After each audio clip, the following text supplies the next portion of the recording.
Okay, it went straight.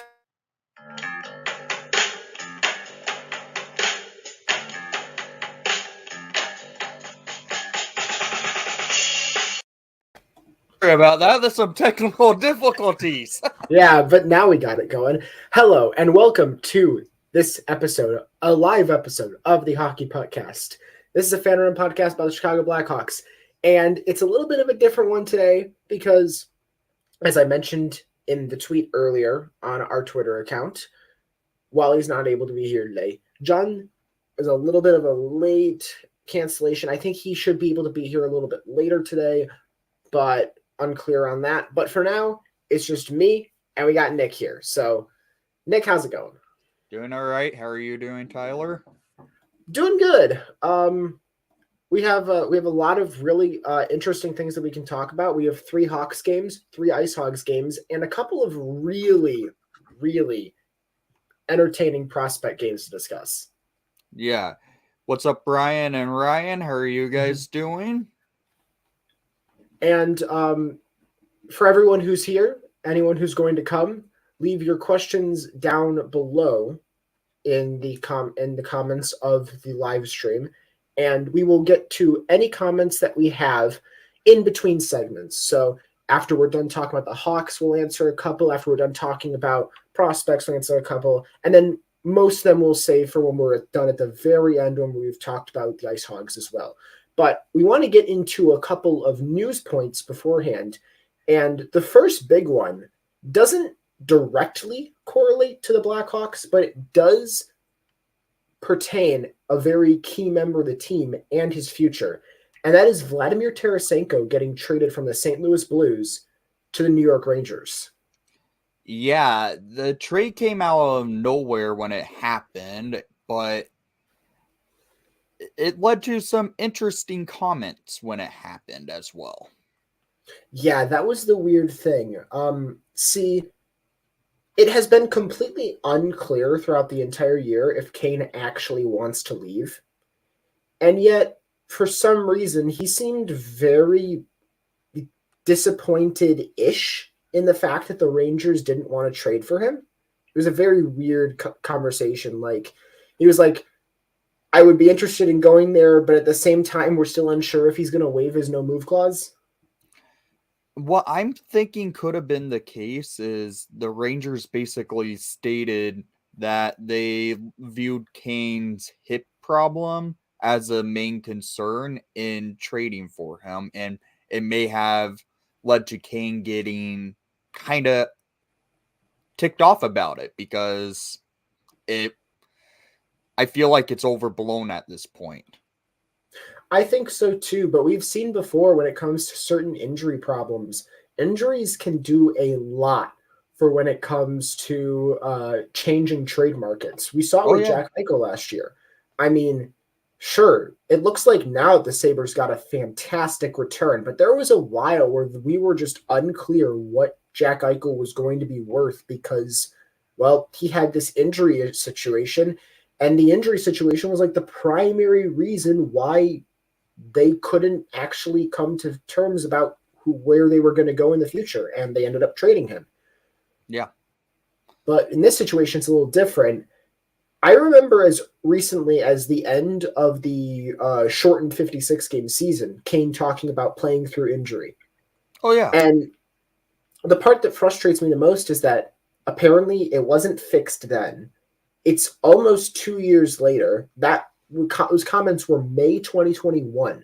We are approaching 21 months since those comments, and it's still a problem.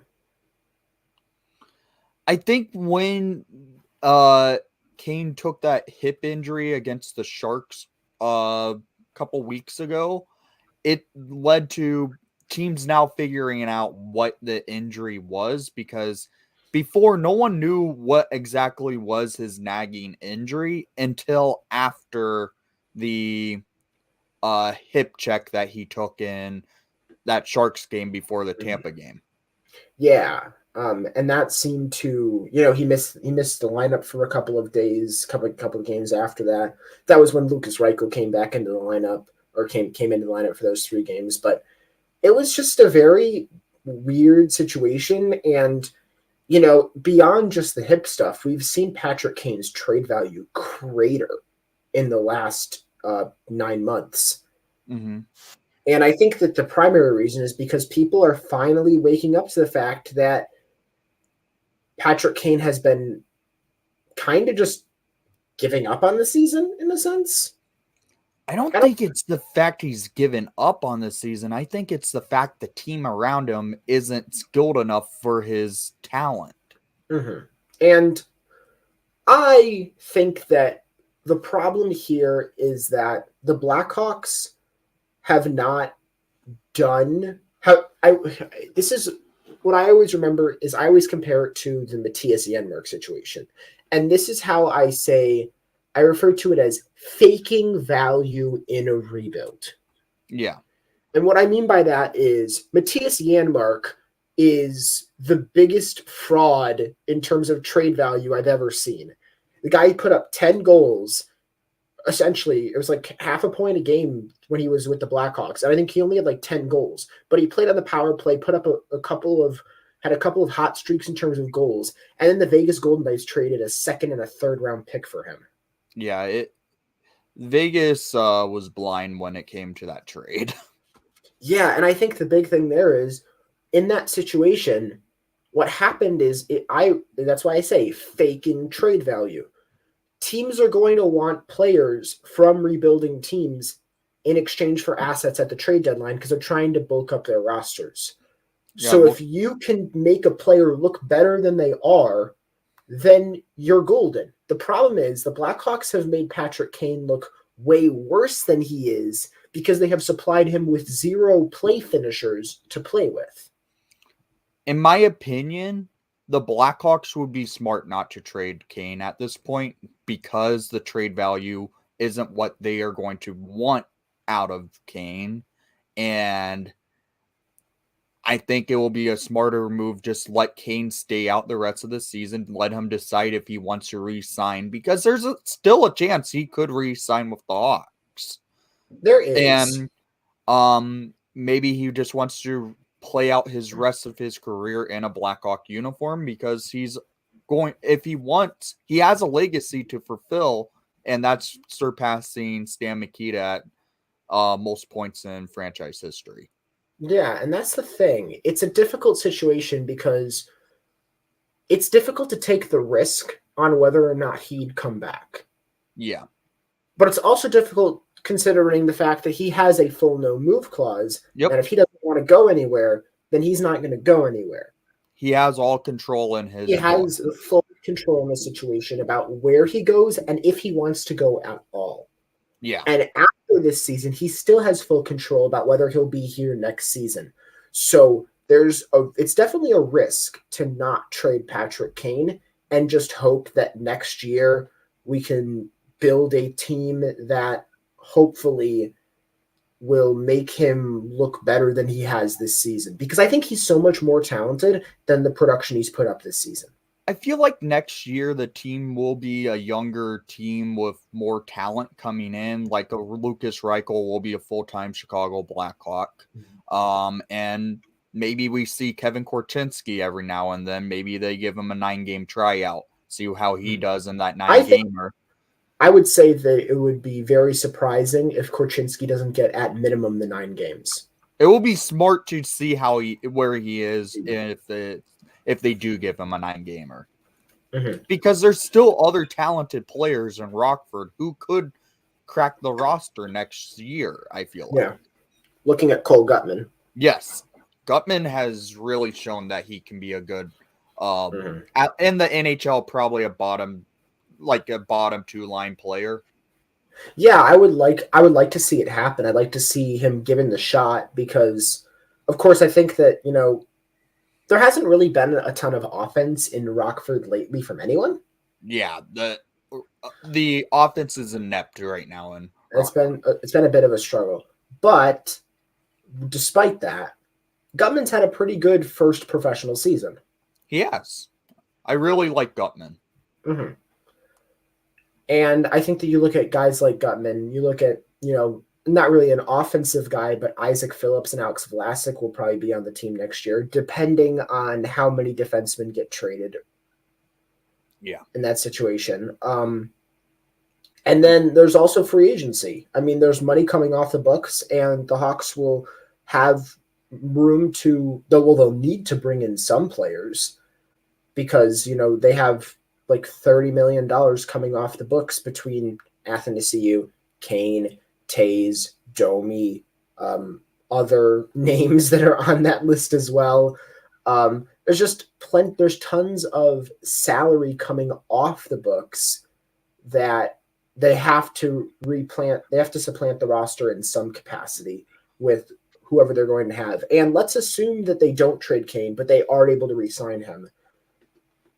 And in that situation, potentially, you try and bring in a free agent who has a goal-scoring reputation, someone who can play on the power play with Kane, and then, Kane racks up way more assists this year than last year. He's producing a lot, whether it's power play or even strength.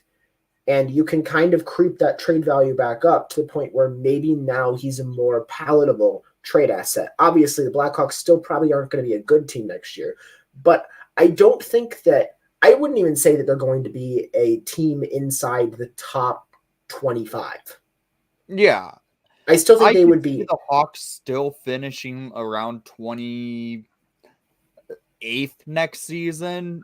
It will be an improvement, but I still think the Hawks next season, it's not viewed as a season they're going to want to start contending because that's a year for the young players to get into the NHL and develop in the NHL compared to playing this year in Rockford, getting their opportunities to develop their game down there. Next year is the season to develop in the NHL for the rebuild. Oh, yeah, definitely. The next year is the beginning of the youth movement. And then after that, regardless of who we draft, I mean, if it's Connor Bedard, then you're in the perfect situation to rescue Patrick Kane's trade value because you have a goal-scoring center who has speed and youth and pace. And in that situation, that's the kind of guy who could inflate Kane's trade value. But if you don't get Bedard, then the other options in the draft aren't going to immediately provide the goal scoring that Bedard would. So you need to find that trade value elevator elsewhere. Yeah. But of course, there is the risk as well. And the problem with Kane's trade value currently being in the tank is the biggest issue with that whole situation. Let's be honest, there are still some players on the team that could fetch us maybe a very low first round pick if they do retain 50% on a contract, like a Jake McCabe. Think about that. I also want to mention, I believe John is here now. Is he? I don't see him in the... There he is. John has joined. John, hi. Hello. Welcome into the live podcast. And we are currently discussing Patrick Kane and his trade value after the Tarasenko deal and the situations about whether you keep him or not and if you could rescue his trade value next year. So wait, you guys haven't gotten into the games yet?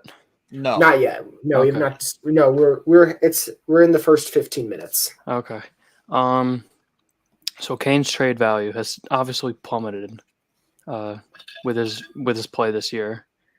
I think some of that is due to his line mates. They're not the best in the world, or a good fit either. Or the best fit. He doesn't have really a great shooter on his line, in my opinion. Like, Athanasiou is a shooter, but he doesn't hit the net a lot when he does shoot. And then Domi. They tried that experiment of Kane playing with Athanasiou. It did not work. And then Domi just passes it all the time when he should be shooting it. If we're talking about last year, we could have probably gotten like 3 firsts for Kane, if we're being completely honest. because he played well last year. Now the question is there salvaging his trade value for next year? I literally have no idea because he's been playing on that hip injury for multiple seasons. That's been rumored. And that's the whole thing. Obviously, there's the hip injury, but it's not like I wouldn't say that I honestly think he's been like. If you watch him play, I wouldn't say he's necessarily been. It's been like this dramatic shift from this year to last year. Right. Yeah. I think it's more so just the points are down. The analytics have always been awful, especially ever since Panarin left. The analytics have always been awful. So that's not really different. It's just that now he's not producing as much because what he's doing can't translate to points because the guys that he's playing with can't really convert what he's giving them. Yeah. It is All interesting valid. to see what happens because he's basically said there will be word within the next 10 days, and that was now at 5 days ago. So we'll see what happens from there, because if there is word, if Kane wants to leave, we'll see. I'm on the fence. I don't think we will see Kane get traded at this point, just because Kyle Davidson is a GM who will do everything in his power to get what he wants in a trade. Look at the Brendan Hagel trade last year. He didn't do as well in the DeBrincat trade. Granted, we got Korchinski in that trade, so it's interesting to see how Davidson sees it and what the Hawks are going to do, because trading away the greatest player in Blackhawks history, at this point, it's fair to say Kane is the best player in team history. At minimum, at minimum, he's the best player of the last 50 years. Yeah. So at this point, it will be hard to the fans and how they do it if they get a terrible return. If they do trade Kane, I think fans will be livid, as I will be myself. If they get a good return, but we aren't going to see Kane in a jersey, it's going to be a rough time for Blackhawk fans, because all we know for years, it's been Patrick Kane and Jonathan Toews and Blackhawk jerseys. Mm-hmm. Yeah, I think the thing that I would say, looking at Patrick Kane as well as Jonathan Toews, if the trade packages you receive for both of them are suboptimal and you don't win the lottery, can you really say the tank was worth it? I wouldn't say that, because the fact, if you don't land Connor Bedard, it's not a lost cause in the draft. Yes, you want Connor Bedard wearing a Blackhawk jersey, but he's not the only top-end prospect coming out of this draft. You have Adam Fantilli, you have Connor Bedard. Lucas Carlson, right? Leo Carlson, and you have Michkov. They are all solid prospects. I don't think the Blackhawks really want Michkov because of the contract situation in the KHL. But if you land like a Leo Carlson or Adam Fantilli, they're set for a good prospect in the coming years. Fantilli probably plays one more season in Michigan and then comes in after his next season. Where would Carlson go? Would he go to Rockford? I think Carlson could go straight to Rockford. Go to Rockford, because I think he goes straight to Rockford. It would be smart to have the Hawks send Carlson to Rockford if they do draft him. The Blackhawks have a plan. It's not just on Connor Bedard. No team is. If you're a GM and you're just wanting Connor Bedard, then you should be fired, because a GM is not just scouting one player unless you're Stan Bowman, because that's what he apparently was doing. You are scouting every player in the draft. you're seeing what they can be capable of with your organization and how they are as a person and what they're going to bring to your franchise. That's why if the Hawks may be tanking, but if they don't land Bedard, it's not a lost cause.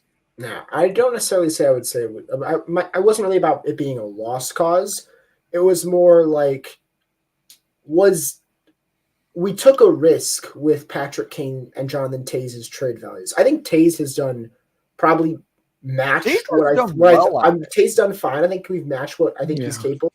I think a second and a third for him would be a decent enough return at this point. I think that's pretty much where he is. But Kane's value has plummeted so much that if you took away everything that made Kane successful so that you could lose a bunch of games and then you don't get the prize of losing all those games, it's hard to say that was worth it in the end. Yeah, so I can see where you're coming from. Regarding that. So do you see any scenario where Kane is re-signed, like extended? With the recent comments he's made. I think we talked about it, didn't we? I think so. I mean, I would say that the second most likely scenario after him being traded is that he resigns. Well, yeah. I don't really know if he's going to. I don't really know if he walks at the end of the season. It would feel weird if the Hawks try to trade him, he says no, and then he leaves. Right. This is what I think happens. If Kane does not waive his no trade clause, he has a plan to re-sign with the Blackhawks. Here's why.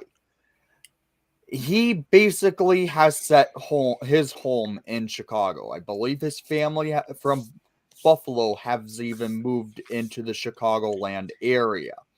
So I could see a point where Kane basically views Chicago as his full-time home over a place like Buffalo. Is there opportunity if Kane gets an offer from, let's say, the Buffalo Sabres in free agency and he signs with them? That's a chance. But I really think at this point we are going to start seeing talk that if Kane is not traded, he's re-signing with the Blackhawks because he is one of, if not the greatest Blackhawk in team history. And if he wants to re-sign with your team, he's going to re-sign with the team. Yeah, if Patrick Kane says I would like to stay here, let him do it. Don't kick it out. Right. There's no jersey sales to the Blackhawks. There's no purpose in that. There's no value in that. There's no benefit to just let him walk. There's no benefit to trying to force him out. He says no, and then continue trying to force him out if there's no residual trade value coming back to you. It's always smart to play the right cards, and if Kane wants to stay, he wants to stay, and the Hawks just let his wishes be and let him stay in Chicago. Mm-hmm. Yeah, I don't think Kyle Davidson's the kind of GM to go against someone's wishes like that. Hey, he did it with Marc-Andre Fleury. He basically gave what Fleury wanted to do last year at the trade deadline. Right, and he wasn't even here that long. Yeah, he's not going to do that with Kane. Yeah, and with that, we're going to head into the. I'm going to answer one or two. We're going to answer 1 or 2 questions from the chat, and then we are going to head into the NHL game recaps. First question that we have here is from Brian, and the question is: if the Oilers put Jesse Puljujarvi on waivers, do you think the Hawks should pick him up? Yes. Yes. Yes. Oh my God, yes. I think that if Jesse Puljujarvi is on waivers, then Ken Holland is making the biggest mistake of at least his Oilers tenure. Aren't they looking for a top 6 forward? Aren't they looking for top 6 forwards? Why would you waive a top 6 forward? The thing is, Puljujarvi has not played well this year. I think there is a lot of talent there. And I also think that I honestly don't think he's as bad of a player as he gets this kind of reputation for. For me, the big thing with Puljujarvi is that he does so many things on the ice that are good, but he just can't score. He gets overshadowed also because he's on a team with Connor McDavid and Leon Draisaitl, I feel like. Yeah. And the last 2 years, his play style fit next to McDavid really well. He opened up a lot of area for him to do a lot of what he was exceed beyond what he was capable of before, get even better. I think the issue is the fact that Zach Hyman is even better at that than Jesse Puljujarvi. So he's kind of replaced that hole in the lineup. And then Evander Kane as well, and they kind of fill those holes even better. And Puljujarvi's kind of lost his spot. And with Puljujarvi, he could be a good project player because he's still young enough to tool around with and kind of develop his game. And he kind of fits the style of play that Luke Richardson and Kyle Davidson want in Chicago. Yeah, he's very physical, and that's the kind of thing you want with Luke Richardson. Oh, he's younger than I thought. He's 24. I thought he was like 26. Mm-hmm. Okay. Yeah, we should pick him up, obviously. If he's placed on waivers. Yeah, right now he's actually playing in the game versus Montreal. I can't see him ending up on waivers, though. I can't see the Oilers valuing him that little. If we could, I honestly think if Puljujarvi is available, it's going to be at the trade deadline when they're looking for like a defenseman, because aren't the Oilers in the hunt for a defenseman, if it sounds like? Yeah, I mean, I think they want Jake McCabe, but Edmonton is on his no trade list. Well, yeah, that is true. The entirety of Canada on his trade list? No, it's everyone besides Toronto. Okay. The entirety of Canada besides the Leafs are on his no trade list. Okay. There are some other players on the Hawks that could work out if Edmonton is looking for a defenseman, like a Connor Murphy, because he's another defenseman that has a good contract for team flexibility, because the Hawks will likely retain on any contract they are able to. Aren't they only able to retain on like 3 contracts though? You're only able to retain on you only have 3 retention slots. Yeah, but we're not using any at the moment. Yeah, in previous years, the Hawks in a case where they can retain it on a player with a longer term contract, like a McCabe, like a Murphy, if the Oilers come calling. Yeah, I mean, in previous years, McCabe at like 2 mil times 2 is like a steal. Oh yeah, for a top 2 defenseman. Yeah. Oh yeah, we've heard all about the rumors with the Leafs and them wanting Jake McCabe. I mean, I think that would be a fantastic fit for them. And if they're able to pull that off, then like, depending on what we get back, I think it would be a really good move for both teams. And of course, the only thing is using a retention slot for 2 years after this one is risky, but we're not going to be considering the fact that the other 2 slots you're going to use them on are probably like Kane and Taze, then those 3 slots this year, those 2 other slots are gone, so then you'll be able to use those in future years as well. So I think that in the end, if it happens, I think it would be a good move for both teams. The real question is just about what the value is back for the Blackhawks. I mean, we should be getting a first if we retain that much. Yeah, we will. At least a first. I can see that happening because you're retaining on a defenseman who has a good contract already, and if it gets down to $2 million, you're forcing a team's hand to say, we'll pay him for $2 million for 2 more years. You're paying up and giving us a prospect and a good draft pick, because you don't retain and you aren't going. If the Hawks retain and don't get that, they are out of their minds. Well, yeah, it's a waste of an opportunity. It's a massive opportunity that could be wasted, and I think it's a similar thing to Brandon Hagel. We need to capitalize on these massively inflated trade values that are utterly ridiculous. But, it's right in front of us. So why not? Do we even think that Kyle Dubas will do it though? Because he's not willing to trade away top prospects, or not top I think prospects, he but he's not will. willing to I trade away think prospects. I can see it happening because he knows his job's on the line this year. Okay, I've heard the. I think that the problem is the fact that ever since Kyle Dubas got to the Leafs, people have wanted him fired from the second he got there. Well, that's I think that, look, they're basically on a crash course directly to a first round series against the Tampa Bay Lightning. Yeah, right. If you lose in the first round against Tampa Bay Lightning, just like last year, there shouldn't be shame in that. There shouldn't be shame in that. The problem is the fact that it's Toronto, and yeah, you're gonna have the entire city's gonna lose. It's starting to their playoff failures are starting to build up a little bit. Mm-hmm. And it's getting last year was definitely less embarrassing than the series against the Habs. Like if they won against the Habs and then it just let's keeps say on they won. adding. Let's say they won against the Habs and they lost against the Lightning in the first round like they did last year, and then lost again in the first round. I think Kyle Dubas would be staying, but since they lost to the Habs, I think that his job might be on the line. Yeah.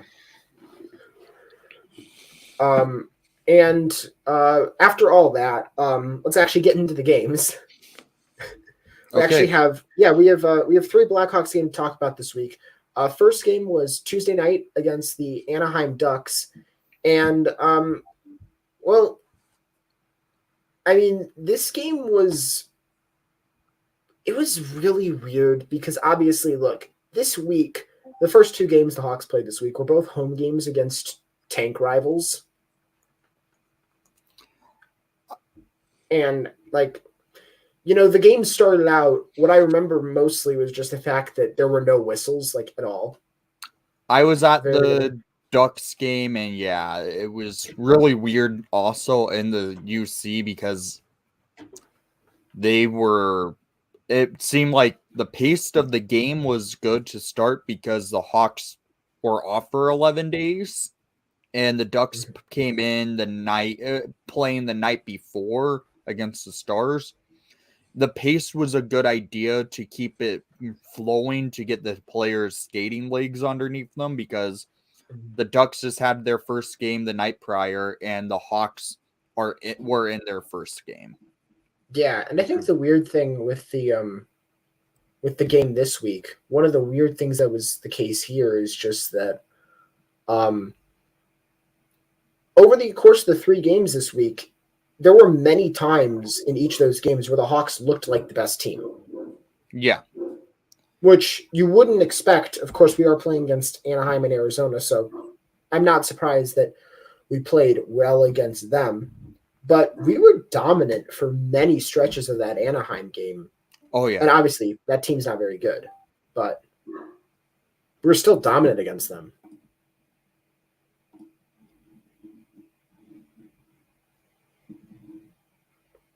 Oh.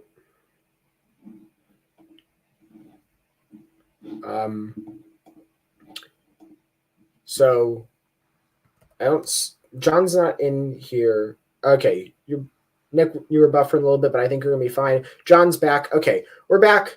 We're good now. We're good on this. I had an echo. It was really annoying. Yeah. Okay, I think that we are good now. But at the end of the first period, we had no goals in the period, which kind of made sense. It just felt like the whole thing just kind of flew by and was just done before it even started. Yeah. It was a really quick first period.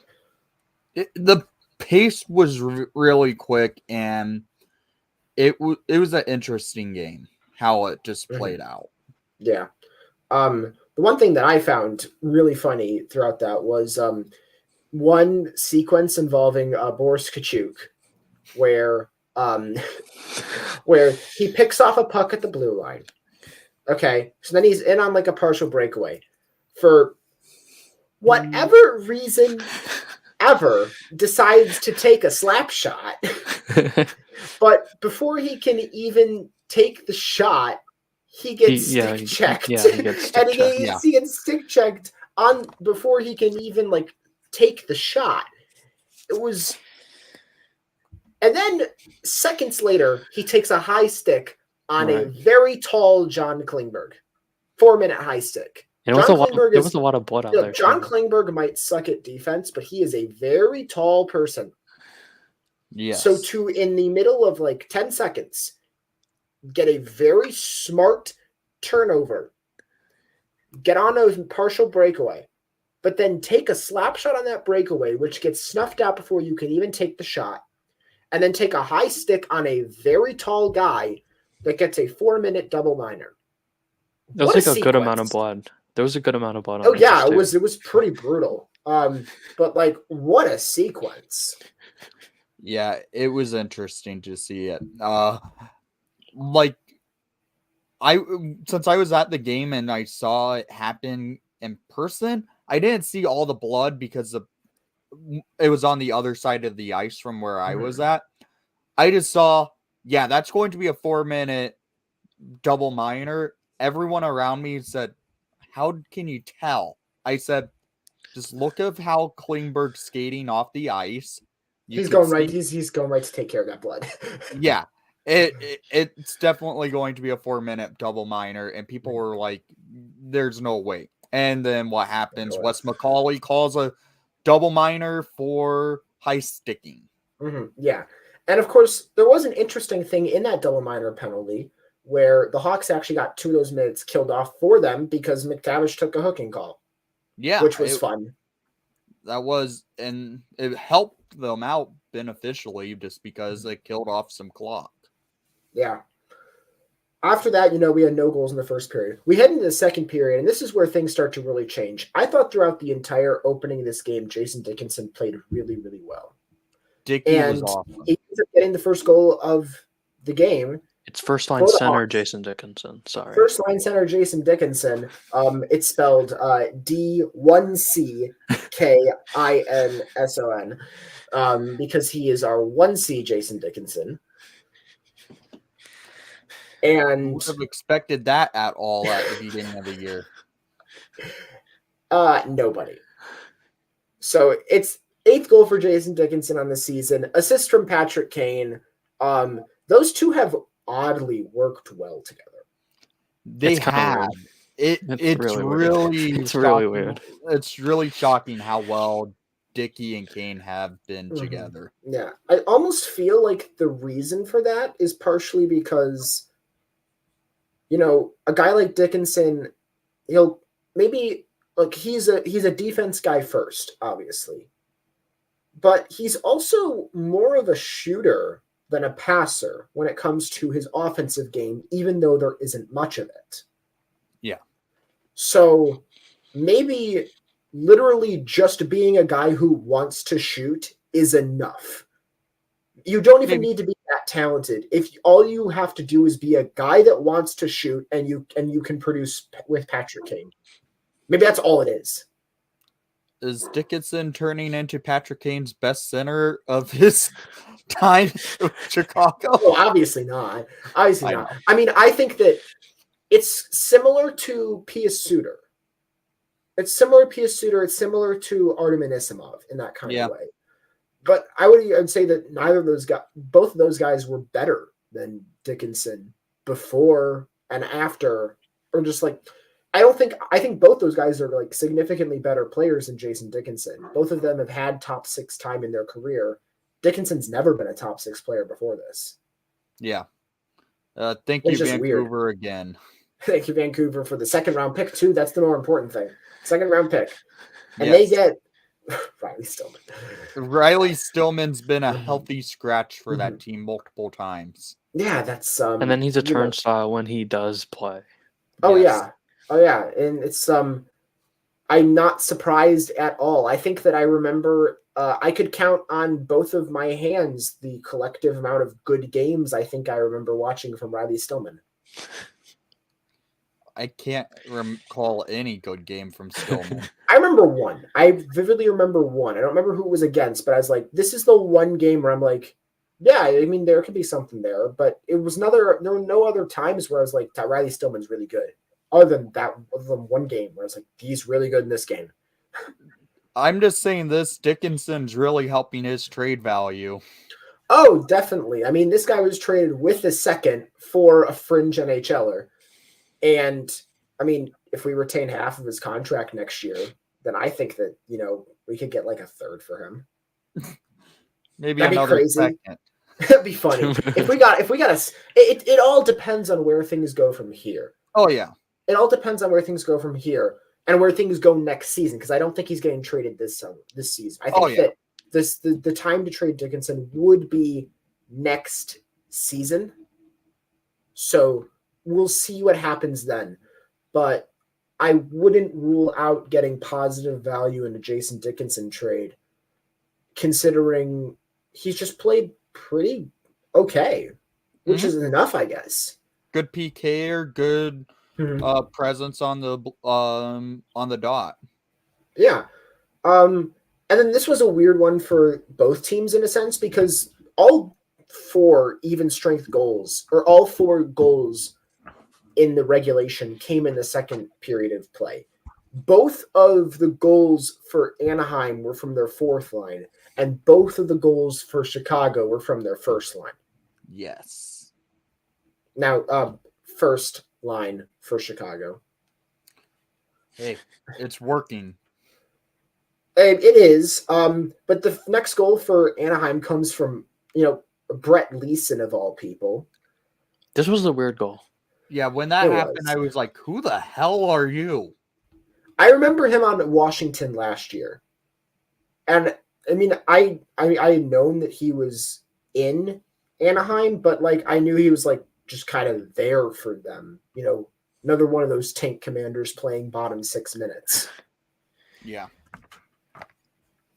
But it wasn't bad. It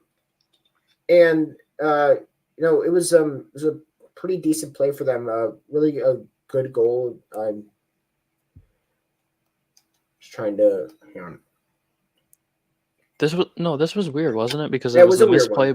Because it was a misplay by Mrazek. He tried to shovel it out of his little that area. Would have wanted back. Yeah, and then he buries it. Oh yeah. Oh yeah. He So Mrazek tries to play it out and like just put it behind the net or something, but it somehow ends up on the stick of an Anaheim Duck, and fourth line goal for them. Yeah.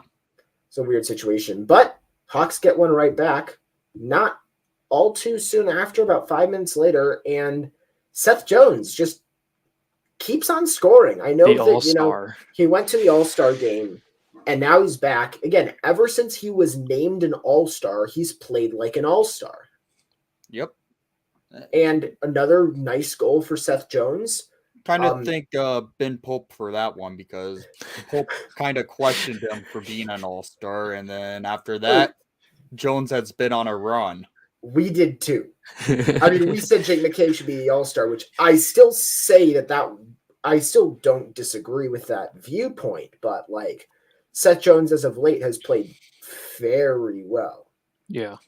But the reason why I'm saying Ben Pope about it, he's the one who questioned him in a media. So Ben Pope asked him, so what do you think about every team having an all-star on it? And he said, Jones basically said, so you don't think I deserve to be here? Yeah. And then he called him an AHLer. Yeah, it was a really nice play. Jones looked like an AHLer on that play. I remember that tweet. But it was a really nice play from everyone involved. Primarily, once again, Jason Dickinson. Yes. I mean, it was great from Jones to join the rush. It was great from Dickinson to get the pass over so that they could. It was like a 2-on-1, but also kind of a 3-on-1. Mm-hmm. And it was just a really nice play. And Blackhawks take the lead, but they don't take the lead for long. And as we said earlier, this was another weird goal. This next goal was weird. When a team scores multiple fourth line goals in not only the same game but the same period, they are going to be weird. This one, again, caused by another turnover. By Seth Jones, unfortunately. This one was the Seth Jones turnover. This one was unfortunate. And I remember, he has that great goal. And then just a little bit later, not a very nice play here in terms of the turnover by Jones. Really good pressure by the Anaheim Ducks player to create the whole play. The guy who created that whole play. That was Brett Leeson once again. Yeah. 2-point night for Brett Leeson, 2-point night for Jason Dickinson, 2-point night for Jason Megna. What is going on? I forgot Megna was on that team until I saw him get on the score sheet at the game. Yeah, it was. He was traded, weird. right? He was traded. Oh no, his Sharks. No, his brother was. Oh, his brother. His brother Jacob was traded because Jacob's a defenseman, Jason's a forward. Okay. And his brother was traded from the Sharks. Okay. I couldn't tell you. Why can't I remember who picked him up? Was it Colorado? I think it was Colorado. I think so. And they made Colorado and then they made another trade as well. Because they also got because same as they also traded Matt Nieto to Colorado. Yeah. But beyond that, that's the whole thing in the second period. End of the period is 2-2. All even strength goals. Both goals for the Hawks were first line, as I said before. Both goals for Anaheim were fourth line, as I said before. And then we head into overtime. We channel our inner Ice Hogs, going to overtime 2-2, guaranteeing that game. Yes, 3-2. Yes, more 3-2 overtime finishes with both teams, both the Ice Hogs and the Blackhawks. Isn't that fun? And this one was the first impressive goal for Anaheim on the night. It was a really nice deke by Frank Vetrano. You mean 22 SL legend Frank Vetrano? You know what's funny? I don't think Vetrano was on this team last year. So the fact that you acquired him as Anaheim and now he's on Anaheim is really funny. Yeah, Vetrano was with the Rangers and Panthers. Yeah. That is kind of funny. But he ends up getting the goal there. Really nice goal. Anaheim wins. Good pass by Lundstrom too. Yeah. Anaheim ends up winning that game. We get 1 point, but they get 2, so yay tank. Yep. That was another, and that was Mrazek. And the other thing with Mrazek on that second goal that they scored, that's probably one he should have had. He was hugging the post. I don't know how I got past. Yeah, I don't know how I got past him either, but that's probably a goal that he should have had. We head into Friday night. Couple nights later, another home game, this one against the Arizona Coyotes, another all-out tank battle, and another three-pointer. In the game, we should mention was also Black History Month night at the jerseys were Blackhawks, very cool. and they had a great warm-up jersey for it as well. Yeah. So, it was Black History Night with the Blackhawks. They had a ceremony before the game as well. They sang Lift Every Voice and Sing, which I didn't know that song was that long, honestly. I thought it was a shorter song than that. That was pretty long. But it was really good. Mm-hmm. I mean, it was a very impressive the group that was singing it was a really, really good choir. Yeah. But that was really the warm-up jerseys for Black History Night were really cool. It was designed by a 19-year-old. Yeah, the artist got to meet the team and talk to them, and it was a really nice situation, really wholesome event, really well done by the Blackhawks. Really, it's a very important thing that the Blackhawks put more effort into positive community efforts. Yeah. Especially because hockey is seen so much as like just for white people. So I think that it's good for people in Black communities to get interested in hockey because one of the best players on the team is Black, and that's something that should be promoted going forward because it's a massive city with tons of people of ethnic minorities. Yeah, 100%. And it's kind of fitting what happens later on in the game. Oh, this was I it's there's times where like things just make sense. Yeah. The hockey And- gods. The hockey gods and were looking down on this game. And on Black History Night to have both Jones brothers and Athanasiou score goals. Yep. Just, I mean, it's fate, I guess. It's bookended for the Hawks in the scoring. Steph gets the first goal. Caleb gets a game-winning goal. Yeah, it was, and beyond just, the aspects of the celebration of the night, they were also very good plays as well. I mean, Seth gets his second goal in as many games. Yep. It was a really good goal by games in Seth. a It row. was a nice one. Two games in a row, 2 goals. Of course, the thing is, though, that was actually to cut a deficit to 1 because before that, 30 seconds into the play of the game. I was a minute 30 in when Arizona scored their first goal, Clayton Keller, and then it took a while later, but about 12 minutes in, then Nick Schmaltz scores for them. So In his there 400th you have game, it. by the way, too. What was that? It was in his 400th game. It was the with his 400th parents. game for Nick Schmaltz. Yeah, and his parents were in attendance, I believe. You mean the Chicago draft pick, who also I believe is from here? Yeah. He's not from Chicago. He played on the Chicago Mission. He's That's from it. Michigan. He played the Chicago Mission. Yeah. Didn't DeBrincat also play for a Chicago team in his youth career as well? DeBrincat, I don't believe, played for a Chicago team and in the development stages. I think that was Vinestroza. It was Hinestroza did. Yeah, there were some guys who did, but Nick Schmaltz did play some of his youth hockey in Chicago, so he has people around here, family around this area, and he ended up scoring as well. But then by the end of the first period, the score was 2-1 because Seth Jones was able to cut the lead and get us back into that game. Good play by Kachuk again. He got on a breakaway, and while he was denied, he got the pass to Seth Jones, and then Seth Jones scored. So Yeah, 2 games in a row where Kachuk gets on a breakaway and makes or you didn't make a play on the first breakaway, but you made a play. Yeah, there were a lot of breakaways by the Blackhawks in this game. Mm-hmm. Absolutely, and I think that maybe the one thing that we should kind of mention, this might have been the last game of Jacob Chychrun's Arizona Coyotes career. That's entirely possible. Yeah. Is there more talk that he's getting traded soon? Well, he was scratched last night for what the team listed as trade-related reasons on their PR. I did not Twitter know account. that. Well, he was scratched from last night's game, and on the tweet that said that he was scratched, the Arizona Coyotes PR account said trade-related reasons on the actual tweet.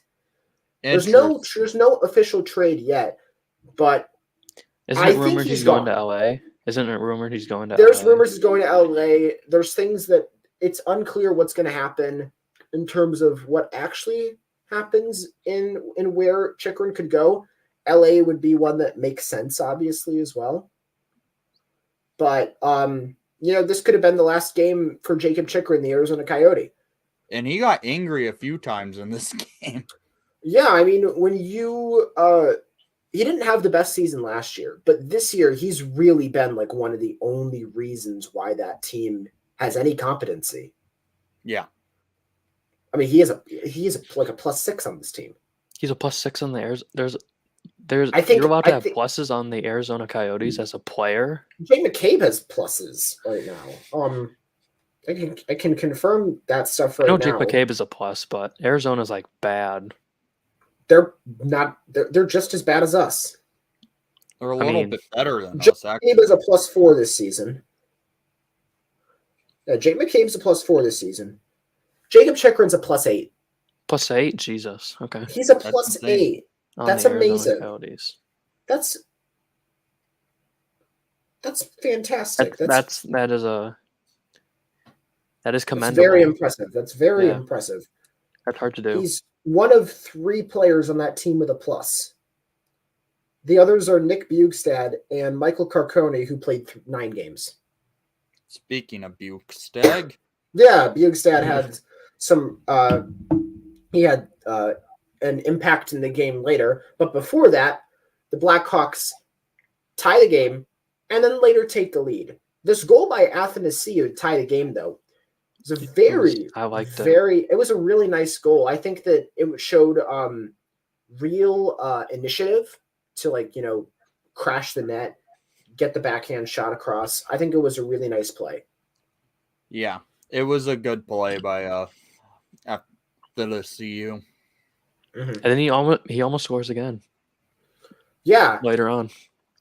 He does almost score again. And this one, the way this puck got into the net was kind of weird.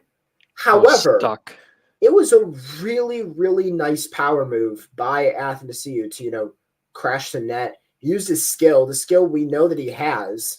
We know he's got this. We know he has all this talent. We know he's capable of great things.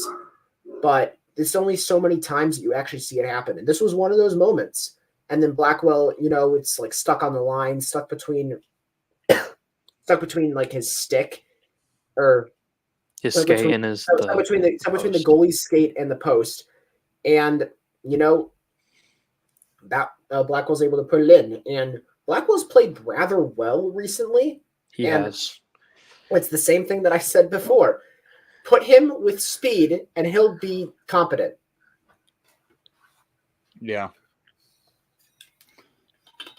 We should mention the Hawks did have a goal that kind of got waved off also in the second period after the CU goal.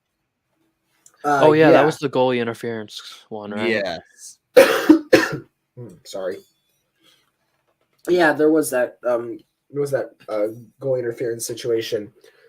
All right, I'm coughing a little bit. Not fun. But Blackhawks have the lead now in the third period, and it's late into the third period, and it's like, are we going to win this game in regulation? No. Turns out that's not going to be the case. I think one of the things that I find a little bit weird is that up to this point, I haven't talked about any goals at all from either game that are other than even strength. Yeah. Yeah. This one from Nick Bugstad, another one just as well. So good play for them, and they're able to tie the game. Yep. And we go to overtime. We do. This one, now this play was pretty odd in terms of, just the space that Caleb had in the end. Yep. Yeah. So we'll start here. Blackhawks get out on a breakaway. But the Blackhawks get out on a breakaway because, that's what happens in overtime. You get breakaways in overtime. Athanasiou's on that breakaway. Could go in for his second goal of the game, third point of the game.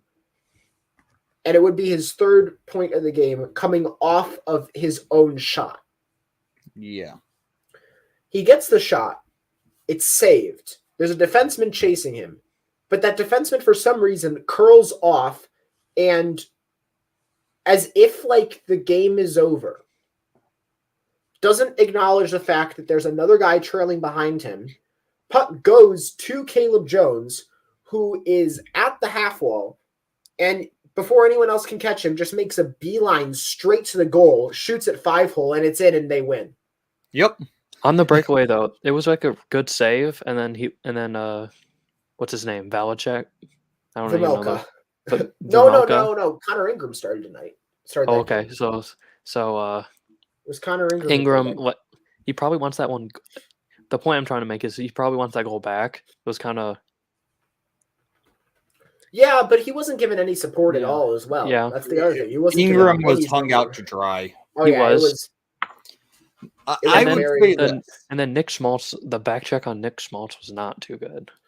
No. He was kind of just the last day of the goal. Kind of tried at the very end, but I think that if he had a little bit more effort previously, then there would have been something there. He might have saved the game. Yeah. And with that, the Hawks win a game. They got 3 points out of their first 4. And, despite all the fears of everyone, we are still in second to last. It doesn't do anything. It's really. not changing anything. What was I gonna say? Stauber, the first goalie in Hawks history to win his first 3 games. That's really shocking because we've had like greats like Tony Esposito, and on the this Eagle. team. Yeah. On this team.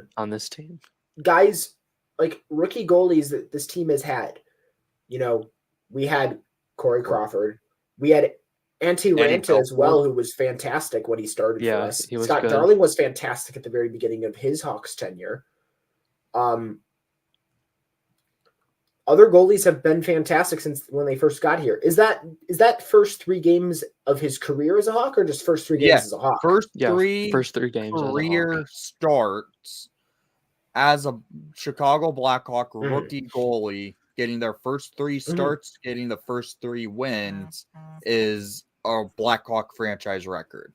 Yeah, and that's crazy. I mean, maybe he's got that Rockford strength. We have tons of Hall of Fame goalies. Glenn Hall. We also have, Tony Esposito. Ed Belfour was great for many years. We had Dominik Hasek first. Yeah, we did. I know he wasn't good before he got to Buffalo, but we still had him. So he's another rookie goalie in Hawks history. We had Crawford. We had Scott Darling, who Scott Darling and Ranta were good. Start as a rookie. We've had all these goalies. Delia was Antti Niemi at one point. Delia was pretty good to start his career as well. Yep. Maybe he's got the Rockford strength. Oh yeah, Antti Niemi literally won a cup, and he's like the 8th person that we mentioned. Yeah. And with that, we head the next night, which was last night, into the game against the Winnipeg Jets. Now, this game, I would say that there were moments in this game where the Blackhawks actually outplayed the Jets, especially at the very end of the game. But it didn't really result in many goals. The team kind of, they'd already lost the game in the second period. The Jets turned on the afterburners in the second period. Jets turned off the afterburners. They didn't really care the third period, but But Hellebuck was just too good. Hellebuck is always too good. Is he too good right now? We should mention Jared Tenorti made his return to the lineup. Yes, Jared Tenorti. Yes, he did. And he fought his jaw. He literally fought someone too. Yes, he was testing that jaw strength, I guess. I don't understand why. Oh my God, this guy, will he be able to physically talk by the end of this season? No. Okay, so I didn't watch this game, but did he have the little the jaw thing? He didn't? Okay, he Jesus. He didn't. He just went full visor, and that was it. No ball, no fishbowl. And he had played with a fishbowl previously. Yes, and then he broke his jaw with the fishbowl. He's gonna give himself permanent mouth damage. It's not be fun. It's so weird. I don't know. I mean, for his own health, I'm not quite sure what he was thinking. I still would have paired Tenorti back up with Connor Murphy and put Jack Johnson on the bottom D pair because they did not do it. They kept Jack Johnson. Jack Johnson was on the second pair. Jack Johnson, I don't understand why that was the case. That's weird. Tenorti with Murphy worked when they were together before he got injured. They did enough. Yeah. They did enough, which was all they really needed. But then we head into the beginning of this game. No goals at the end of the first period. Hawks were pretty much just surviving at that point. They weren't doing all too much, but they actually outshot the Jets in the first period. I wouldn't say they played all too well, though. They started out buzzing, though. I will have to say that. They had the opportunities in the first, 5 or so minutes of play. The Hawks were actually the better team out of the gates. Yeah, and funny enough, those were the 5 minutes I didn't watch because I was finishing watching the Michigan game. Oh, yeah, I did not get to watch that because I didn't know what channel it was on. That was weird. It was a weird situation. Plus, I just finished playing hockey right Yeah. before the Hawks game started. Well, I watched that entire game. We'll be able to talk about that a little bit later, but they did outshoot them, and the Hawks outshot the Jets the entire night, which is a weird thing considering the fact that they lost pretty handedly and by the scoreline. Yeah, well, Mrazek missed a few shots that he should have made a save on. Oh, definitely. I mean, the first goal by Josh Morrissey. Josh Morrissey is built different this season. Is he going to be the Norris winner this year? I think that it just says something about the fact you can say those words and not be laughed at. I mean, it's a fair statement. Josh Morrissey is not a thing that was ever thought of or contemplated a month ago or 4 months ago, 5 months ago, just before this season. But there's something different about Josh Morrissey this year. And this was a fantastic backhand shot. Rick Bowness has gotten Morrissey out of his and started playing. Rick Bowness doing good coaching things. What a world. Yeah. And then Paul Maurice not doing good coaching things. I mean, they should have just never fired Andrew Brunette. They should have just kept him. That's true right there. They should have just kept him at that. But that's the real situation there. But I mean, I guess what we're seeing now is just what the Jets really are capable of. Yeah. And it's way more than what they were capable of previously. I can't really say that in the situation of like Mrazek, it's hard to ever fault a goalie for struggling to handle a backhand. Yeah, I know. Because like you don't know where that puck's going. Yeah, exactly. Backhands are so tricky. But at the same time, you can't just put the puck on the back of your stick and say it's a goal. Yeah. So like you still want them to like you still want more, but I can understand why it's difficult to deal with a backhand.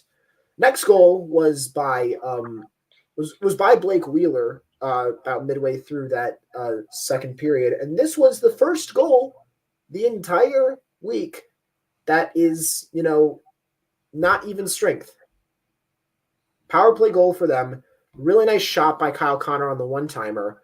Another pass from Morrissey to that one-time shot by Kyle Connor, and Blake Wheeler gets a deflection out in front, and it's 2-0 for the Jets. Yep. And once you've got a 2-0 lead with Hellebuck behind you, it's hard to see a world to come back, especially with the shooting talent or lack thereof that we have on this roster. Yeah. Mm-hmm. I was honestly thinking the Hawks were going to get shut out in this game. Well, I did too. I definitely did too. It was hard to really even pay attention to what was going on the entire game just because, like, the Jets just... It's are hard so to have much better than the Hawks. They're so much better than the Hawks. It's hard to have any level of hope of not just, success, but more so excitement when you have Hellebuck behind you and, like, you're never going to score on him. This was the last game of the season series with the Jets, wasn't it? I thought I saw something like that. I believe so. I thought I saw something about that. I mean, we played them. I know we played them a couple times before. I remember one time it was around Thanksgiving where we lost like 7-2 or something. Like 7-3. Yeah, and then it was that Sunday night. Nothing at one point. And that was Sunday night at home. We lost 7-3 to the Jets. And then there was a game where we lost 4-0 with the night where Arvid Soderblom got pulled out after the second period, and Dylan Wells made his NHL. Oh yeah, that was Arvid Soderblom's hurt game. There might be one more game if I'm looking right now. I'm not all too sure, but yeah, that's it. Yeah, we're done with the Jets. Maybe we only played 3 games against them this season. We're done against the Jets. Okay, sure. Okay, I'm glad we don't have to lose to them again this year.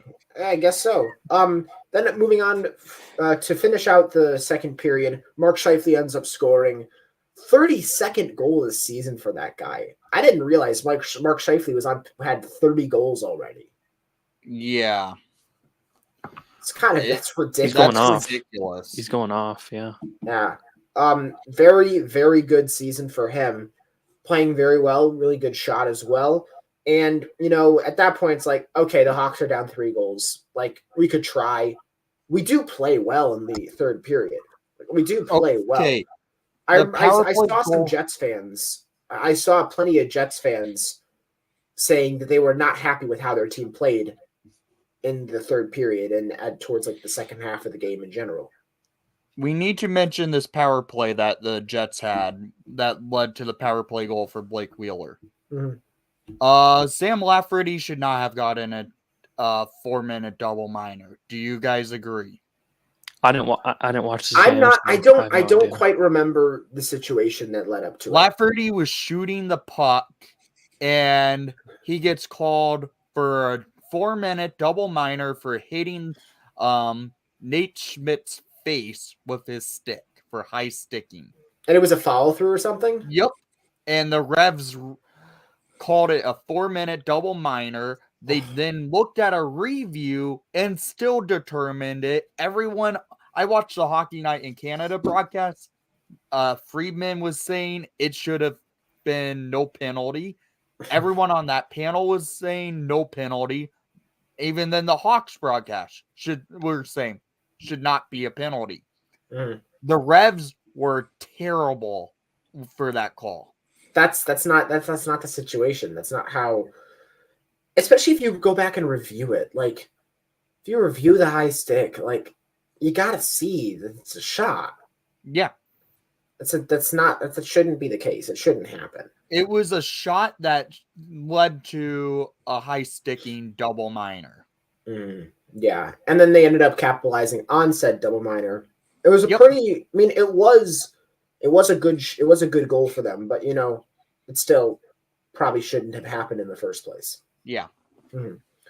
Heading into the third period, we get another goal. Fight. Yeah, it's already gotten into a fight. And not all too soon after, the Hawks do end up getting a goal. Another point this week for Jason Dickinson, but this goal ends up coming from Tyler Johnson. Yes. Really nice goal for Johnson because he's on his belly and gets the rebound poked in through Hellebuck. And that's how the Hawks need to score goals if they want to score this year. Get to the crease and get them off the greasy rebounds, and you're going to go on the board. Yeah, it was that's one of those plays that you might end up seeing on a highlight reel because that's a really difficult play to make. It's vintage Ovechkin. And it's good for Johnson to get a goal because he plays well when he plays. He's just always injured. TJ pulled the heartbreaker, Sally. That's cool. That's cool. He actually did the heartbreaker that's on good. that goal celebration. I mean, when you're down 3-1, yeah, that's the thing. Like there should be a strict rule that you only pull a heartbreaker if you score in overtime. Oh yeah, I think he did it because he hasn't scored in a while, and the fact that he was on his stomach and got it in, I think he was just too hyped up after it. Mm-hmm. Yeah. But with that, the Hawks can't really get anything else going in terms of, getting it past Hellebuck. Late into the third period, he gets his second goal of the game. This one, an empty netter. And the Hawks lose. It's their second loss of the week. The first one in regulation. Hawks get 3 points out of 6 in the 3 games this week. And if you're looking in terms of a tanking perspective, the Hawks are currently 37 points in 51 games. Now, they're 5 points back of the Arizona Coyotes, and they're 3 points back of the Anaheim Ducks, but they've played 2 less games. They've also played 2 less games than the Columbus Blue Jackets, and in those games, the Jackets have one less point. So, and also the San Jose Sharks are collapsing down below. They're at 43 points. Montreal and Vancouver are on 46. Well, Montreal's going to win today. They have a 6-2 lead over Edmonton as of right now. Okay, so stick Montreal on 48 points. You still say that, there's more competition than just the 4 teams that we have on this race to the bottom. And I still think that in the end, I don't know if we'll see anyone other than like Anaheim, Chicago, or Columbus with those top odds. Yeah. You cannot insert St. Louis into the tank offs because they're clearly going to get ready for the tank. And I would say on this whole factor, I think that if beforehand you were like, this would be like the time where, okay, now it's acceptable to cheer against the team. Now we're reaching the point where we have like 30 games left in the season. We're in crunch time now from a tanking perspective. If you weren't cheering against the team before, but you're pro-tank, maybe now you can start doing it. If you still don't want to, you still don't have to. But this is the time where it starts to become more acceptable. I don't think I will cheer against the Hawks ever because I don't do that. Yeah, that's an acceptable position as well. The thing is, I will say if I get pissed off at a game, because there could be times that happens. Mm-hmm. Because certainly.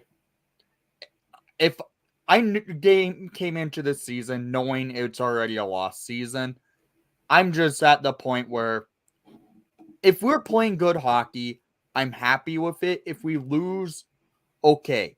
If we win, that's surprising, and it's a pleasant surprise. Oh yeah, definitely. So I would be okay with the Hawks getting a win every now and then, just not full on go for a win each night. Just play a good game each night. Show you can play competitive and play smart each game. Ideally, in a tanking perspective, you would lose every game like 4-3 in regulation, 5-4 in regulation. Yeah, you want to see progress, you want to see improvement in the roster, but with the results not going your way. Right. And that is it in terms of the NHL section. We're going to get into a question very soon, but before that, I want to head over to our NHL Players of the Week. And Nick, who have you got for Player of the Week? It has to be number 4, Seth Jones.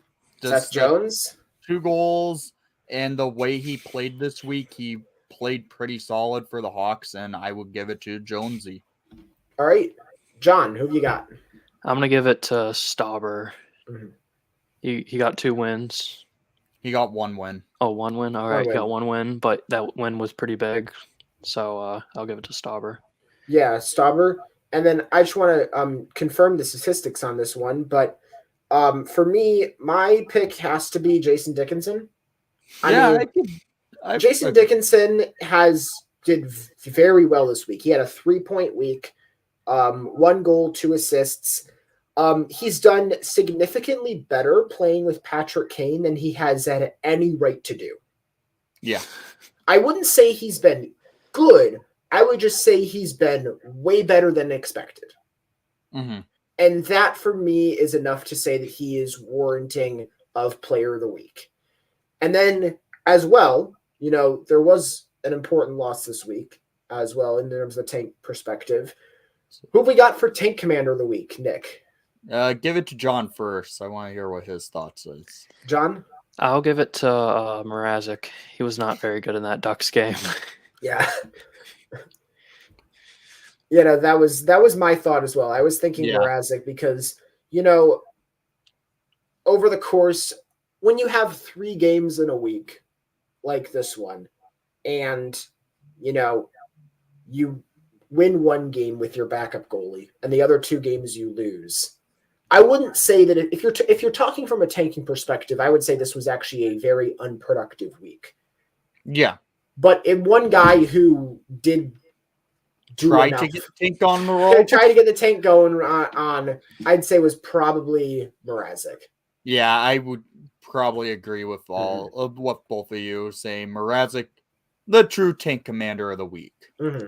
All right, and now we're going to head into one quick question that we have, and then after that, we're going to take. After the question, then we are going to head into our prospect and Rockford recaps. We have 2 Rockford games to discuss, but also very important prospect information to discuss. And then we are going to head on out of here. So this question is from Daniel. The question is, if things don't go according to plan of tanking and Chicago lands like picks 3 through 5 in the lottery, what is the plan moving forward? I think we talked about it a little bit, didn't we? Yeah. Landing 3 wouldn't be the worst in the world. Worst in the world. You still get Leo Carlson, or that's the projected pick at 3 at least. And he's good by all accounts. I don't know really anyone. I don't know how good Mitchkov is because Mitchkov is a good prospect. He can. Mitchkov has over the last month. Mitchkov has played significantly better. But then there's the whole thing with like there's a lot of there is a lot of stuff with the contract, but over the last month, Mitchkov has really turned it around, especially since he got promoted up to the KHL. He's playing on a very bad HK Sochi team, but he is producing well with them for the time being. I expect to be back at SKA soon. Within probably next year, I think he'll be back at SKA St. Petersburg because, Sochi is a weird kind of situation when it comes to, the roster in terms of, the KHL. It's a weird thing that they even let HK Sochi do what they do because they are essentially SKA St. Petersburg 2, but they play in the same league. It's basically SKA's of farm. Pretty much. They just whoever they want from that roster who's playing well, they take them, and then whoever they want to send down to that team, they put them there. It's a really weird dynamic. It's almost like Sochi is basically the Rockford Ice Hogs to the Chicago Blackhawks for the SKA. But they're playing in the same league. Yes, but they play in the same league. I'm just trying to say that's what they try to do there. It's crazy. It's a whole weird situation with them.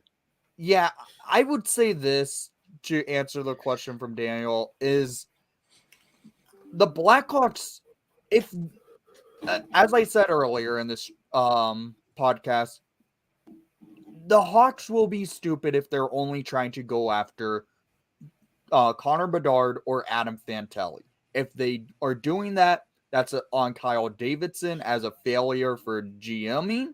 And you're looking at other prospects down the line, like a Mitchkov, like a Carlson.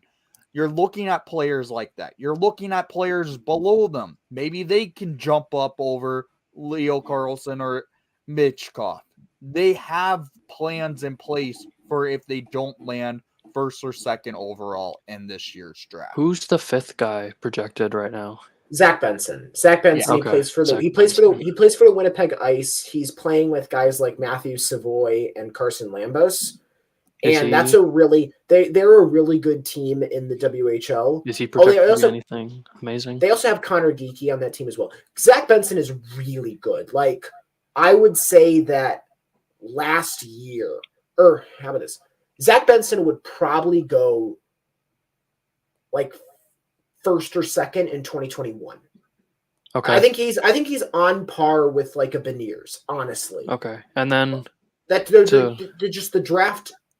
There's a bit of a drop off after him. There's a bit of a drop off after him, and there is obviously a significant gap between Mitchkov, then Benson. Then I think after him, there's a gap after that. But I think he is pretty quality.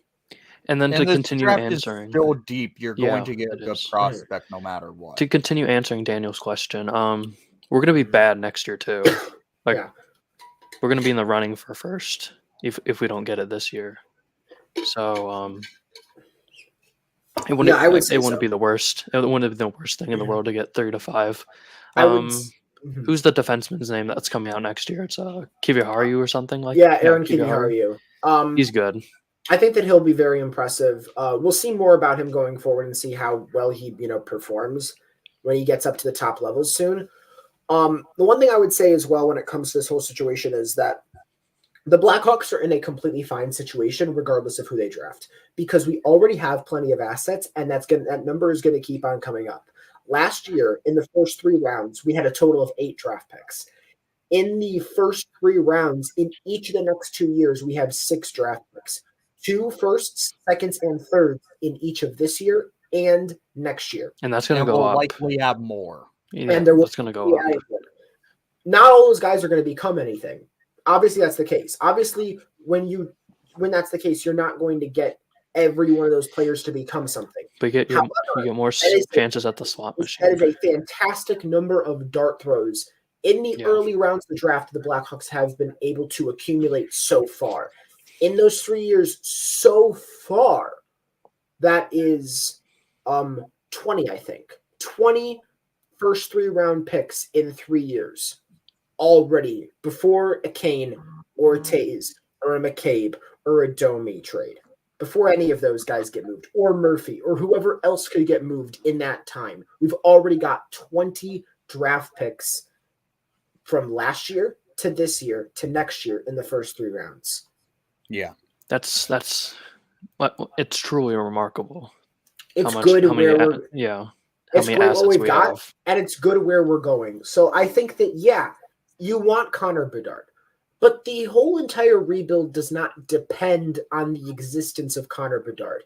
And it shouldn't, because we've done more than just rely on the existence of Connor Bedard coming to this franchise. Let's be honest. We've done plenty more good for the future of the franchise than just say Connor Bedard or vibes. If it was Stan Bowman as GM, he would still not even draft Connor Bedard if we were in the first overall pick. I mean, Chiarelli drafted McDavid. I think that's. I would say that. I think that would be crazy. Would we even be in this position if Sam Bowman was still here? We wouldn't. No, be if Sam Bowman was still here, we would not. We would still be. We would still be pretending we could be okay. Yeah, exactly. Yeah. I also think that if Stan Bowman was still here, that would imply that the whole Kyle Beach stuff never was unearthed, or like hypothetically it never happened either.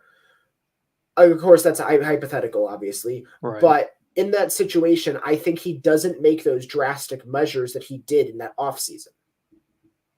Because there were some drastic measures that he made that offseason to try and win now that probably wouldn't have been made if he didn't think that his job was screwed on the line. Because think about it. He made those trades basically to just try and save his job or save over face. the next guy. Because the Blackhawks are back. Was the whole he point. wanted to either do this by trading for Steph Jones and give up all the assets they did to say, we got our defenseman, this is to save my job, or basically screw over the next guy. And he basically did it as the latter to try and screw over Kyle Davidson. But it really hasn't worked out really for Bowman's thought process, I feel like. Yeah. And then over the next week, the Blackhawks play 4 games.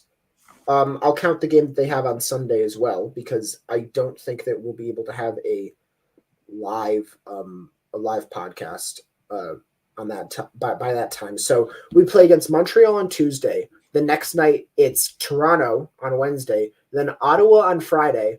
All those are road games, and then we play Toronto at home on Sunday night. So, Nick, what do you got for those games? Losses in all games. Losses in all the games? Maybe we'll beat Ottawa because Ottawa's one of those teams that doesn't play that well.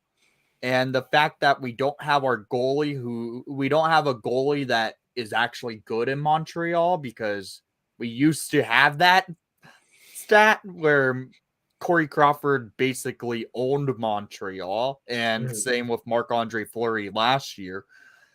We don't have a goalie who's actually good in Montreal now. Peter Mrazek's history in playing against Montreal is not good. We'll see what's Peter Mrazek against Toronto, not good. I wonder what they do for those games. I would say you start Stauber versus Montreal. I would. Yeah. It might be a smart move to go with Stauber. Mm-hmm. I think you start Stauber versus Montreal because the one thing that I know about being a secondary Leafs fan is that they love pain and revenge tours. And I think that Mrazek getting a shutout in Toronto would be the funniest thing in the entire season. Yeah, that That would would be be. funny. That would be funny, yeah. So you've got 4 losses, though. I think 4 losses is coming. 0 of 8 points. Yep. All right, there you go. John. I'm kind of on the same along the lines of Nick. Maybe we win against either the Canadians or the Senators, but those Toronto losses are not going to be fun. I'm We might predicting get a hat trick destroyed. by DeBrincat, though. Yeah, that might happen. Yeah, so I wouldn't be surprised. I think that this could be like the purest of revenge weeks. So I think that we lose against Montreal, and it'll probably be like 4-2. And I think that Kirby Dach will do nothing all game, but he'll get the empty netter. So that'll happen. He'll do Kirby Dach all game, but he'll get the empty netter. With Toronto, I think we're going to beat the Leafs on this second game. I really do. I think that the Leafs are awful against bad teams. They have been bad against bad teams recently. In the last 2 years, they've lost all 4 games against the Coyotes. But they haven't beat the Coyotes in over 20 years. What? Wait, are you serious? No. I'm pretty sure it's something like that. Or maybe it was like in Arizona or something. But like, I'm pretty sure it's the opposite. Whatever it was, but regardless, they haven't been good against bad teams recently. When Ottawa was at their worst a couple years ago, they still beat the Leafs. Montreal can beat the Leafs. Columbus beat the Leafs last night. I think we're winning this game, and if Mrazek is starting, I think he's going to give up like max 2 goals. Yeah. And I say that the final score is going to be 5-2. Game against Ottawa, this is the one where I think it'll be the route. I think this would be the route. This one's going to end like 5-1. I think DeBrincat. Why did I say McDavid? I think that DeBrincat gets probably like 2 goals and an assist in this game or something. Like I think it's going to end like 5-1. I think he's going to do something spectacular this game. And then the game against Toronto at home, this is where I think we get destroyed. This one's going to be like, this is another game where I think we're going to lose bad. Probably like 4-1. Samsonov just crushes us, and we can't do anything productive in terms of scoring goals. That's going to be it for the NHL section, though, of this podcast. We're going to head now into the prospect section because we have a quick question. Quick question. So, do you think the Maple Leafs like the Dallas Cowboys in the NHL because of their fan base? Okay, I have a hot take that the Toronto Maple Leafs are the most overrated, annoying fan base. I agree, actually. I think the Oilers are more annoying. I think the Islanders and Rangers are bad. I don't see the annoyance in the Islanders. I do see the annoyance in the Rangers. Rangers fans have been annoying as of late. Yeah. I don't really see a problem with Nashville fans other than the fact that I don't like their team, but I don't think their fans have been that toxic. No. Their fans can be toxic. When you chant you suck. Okay, no, in the arena their fan base is toxic. I'm talking more about like on Twitter as well. Okay. In the arena, Nashville might have the worst fans.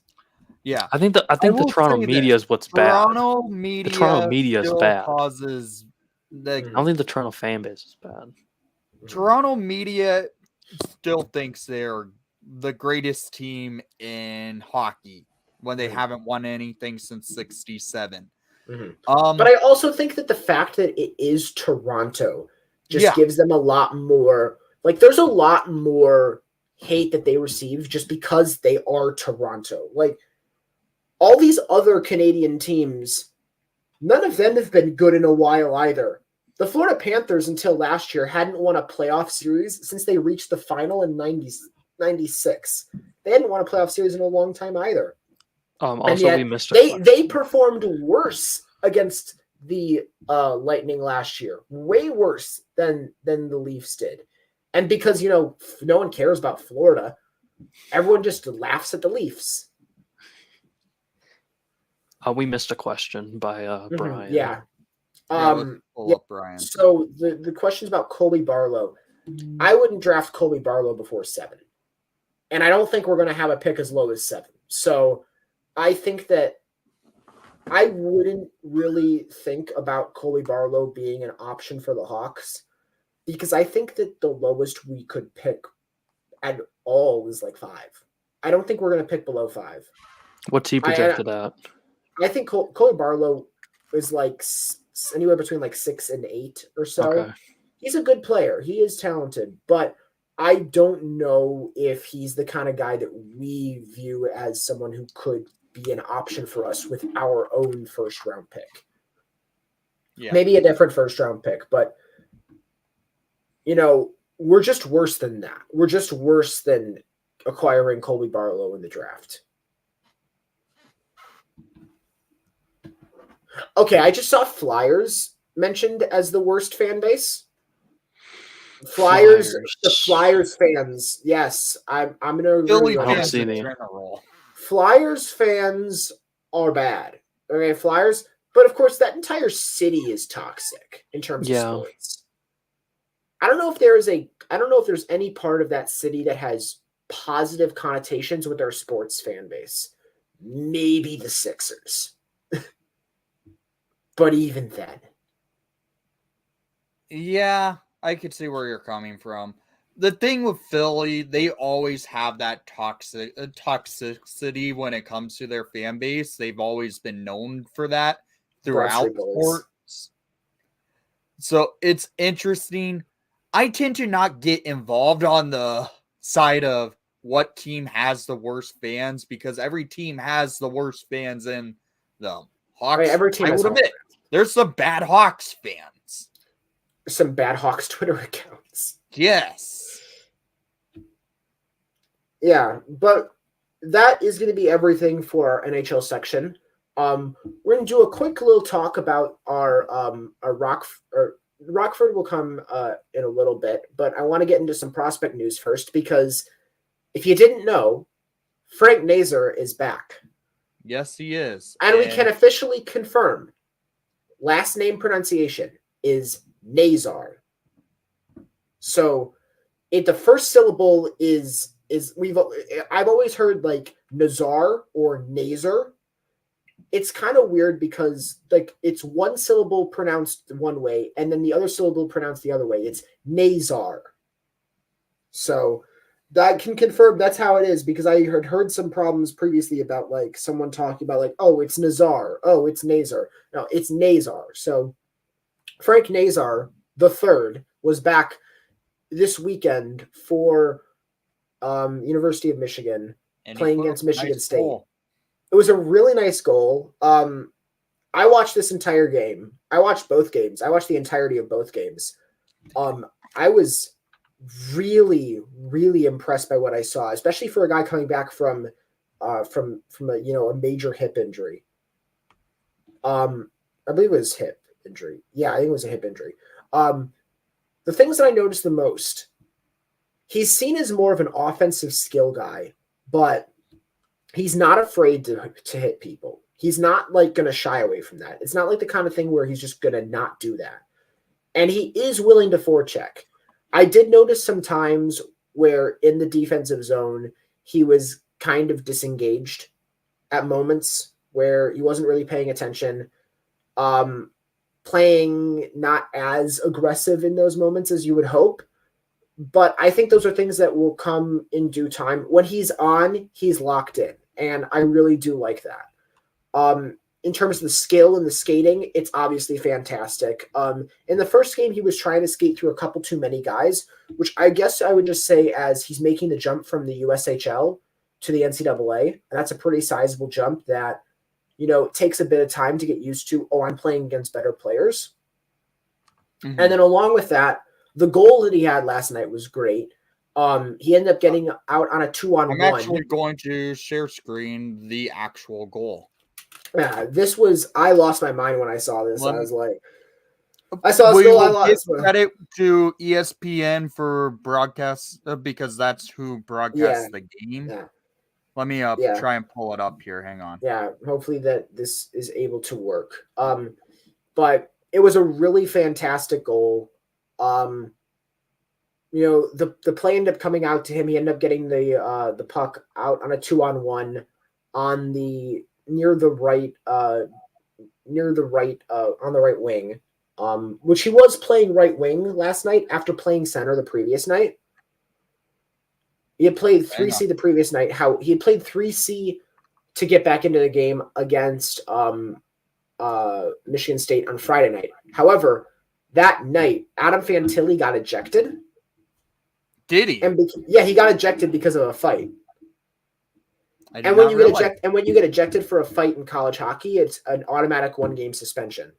Okay. So he was suspended the night after, where they played against Michigan State, but that game was actually at Little Caesars Arena in Detroit.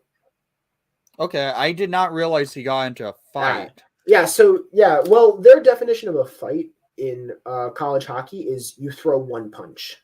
Oh, okay. Because, like, if there's pushing and shoving in after a whistle, then that's just roughing. But if you throw a punch, that classifies as a fight, and that's 5 and that's 5 in a game.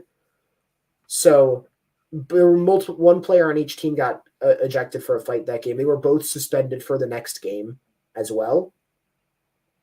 And that was Fantilli, who got ejected and suspended from that game. So with that, Fantilli was out of the lineup. So they moved Nazar up to that line, shifted Gavin Brindley from the wing into center, and then put Nazar on the wing.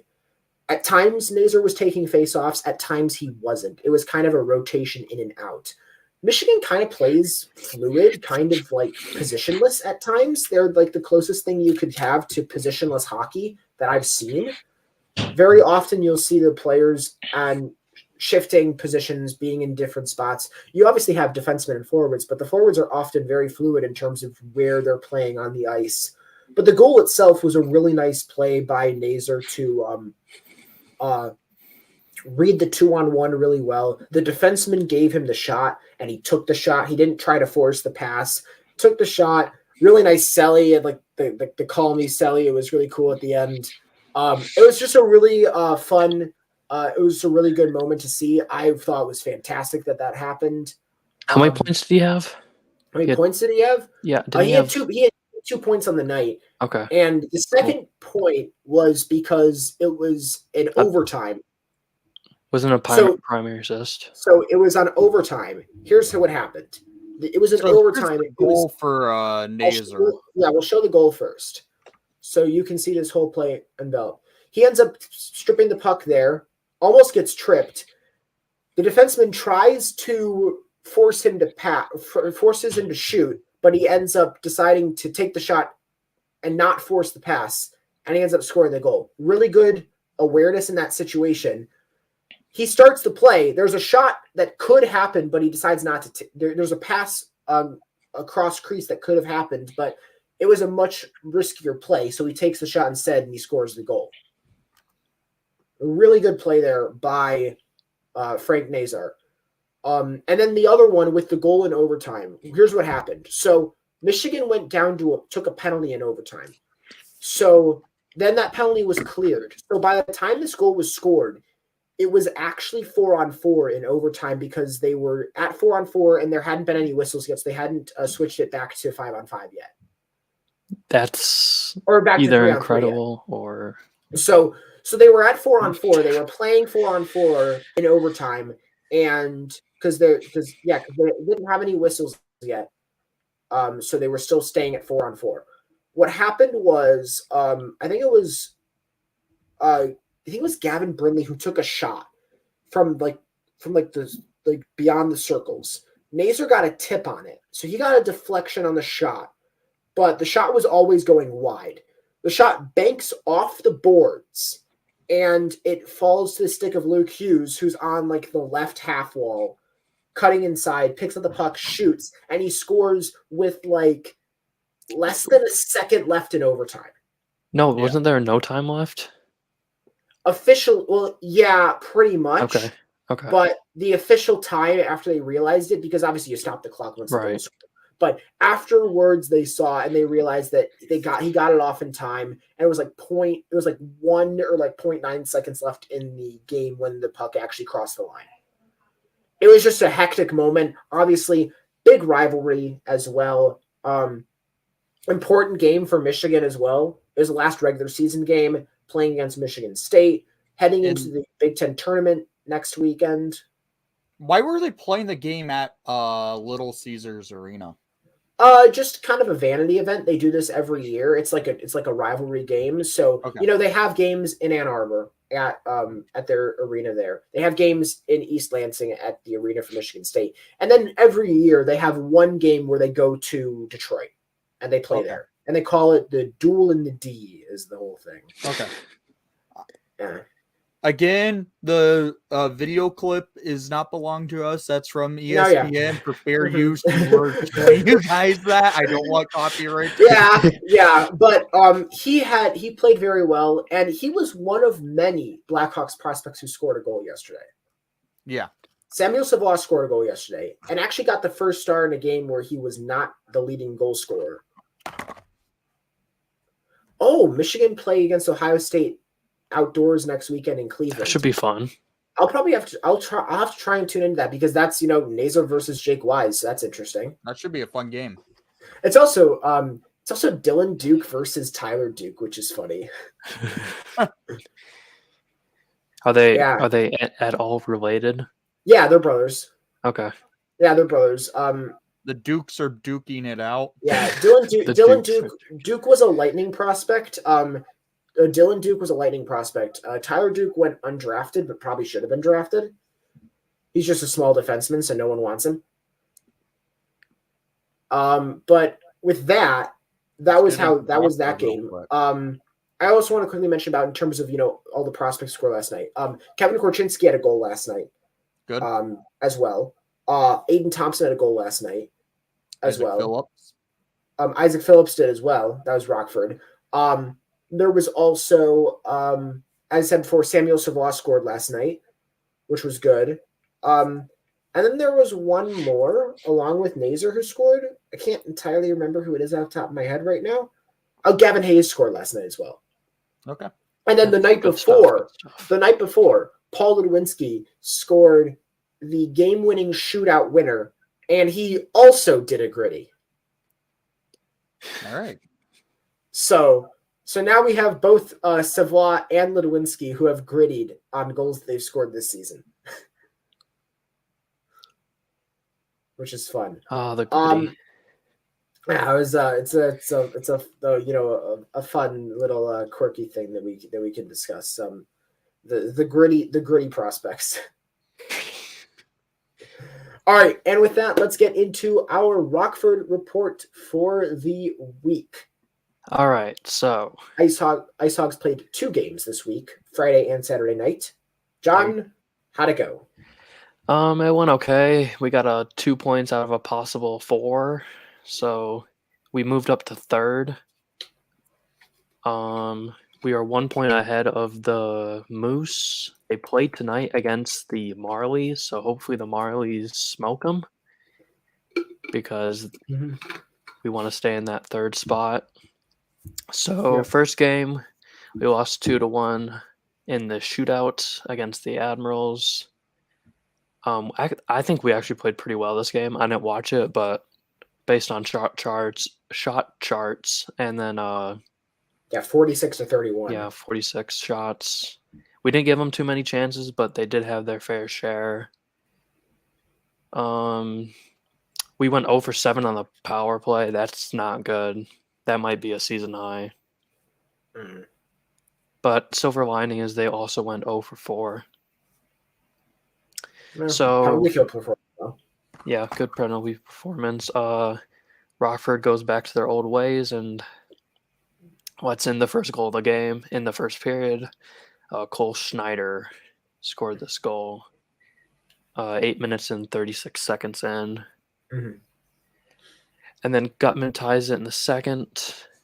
I didn't watch these goals because I didn't have time today. Yeah, it happens. Yeah, it happens. This was, but no Gutman scoring in ended the up third. scoring.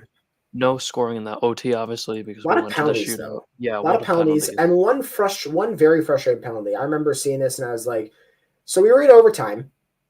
Lucas Reichel took a penalty with 30 seconds left in overtime, which obviously that expels him from the shootout if you're in the penalty box at the end of regulation. Oh, really? I didn't know that. Okay. If you're in the penalty box at the end of overtime, you're not allowed to participate in the shootout. That's interesting. All right.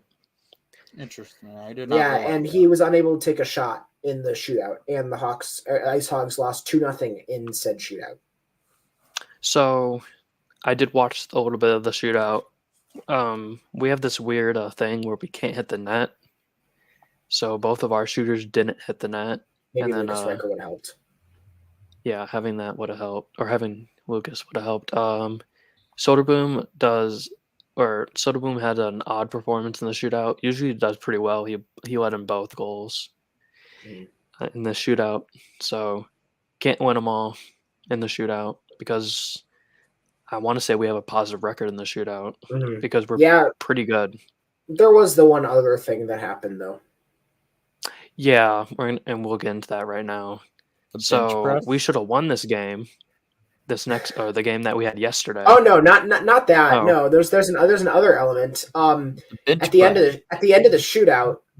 Did you see this, Sean? Oh yeah. I know what you're talking about. So at the end of the shootout, Askarov made a choice. Made a choice. I thought it was cool. I just think that there was a very specific part of this that I didn't think was cool. So what happened was he decided that he wanted to pull down the net above him and then just bench press the goal. Yeah. Bench press the goal with the crossbar. And it was kind of funny. It was cool. Haha. What I found to be a really dumb part before that was he put his stick on top of the goal. Okay. Now you're overanalyzing. He put his stick on top of the goal. So what happened is when he started the bench press, the stick fell on him. And I saw a little bit after the goal almost fell on him too, and his teammate saved his life. Yeah, the teammate saved him from getting crushed by the net, and that's why I thought it was a really creative moment. But I think that it was an okay celebration. I think that in terms of the actual execution, I think it could have been done a lot better. I don't know if this is true, so don't quote me on this, but I heard somewhere that he did it after his first shutout as well. He did the whole bench pressing thing, so maybe it's like his own little thing. Maybe. So now, as I was referencing earlier, we should have won this game in the shootout, but we'll get into that when we get into the shootout portion of this game. So we lose 4-3 in the shootout. Quick reminder before we start this. The previous game had only 2 rounds of shootouts. This had 15. Yeah. We lose 4-3 in the shootout. This is our wearing the nice Screw City jerseys. Wearing the nice Screw City jerseys that Nick loves. This is our 6th straight game going to extras. So we looked it up, and we found a record that was broken in 2019, which was 5 straight games with OT.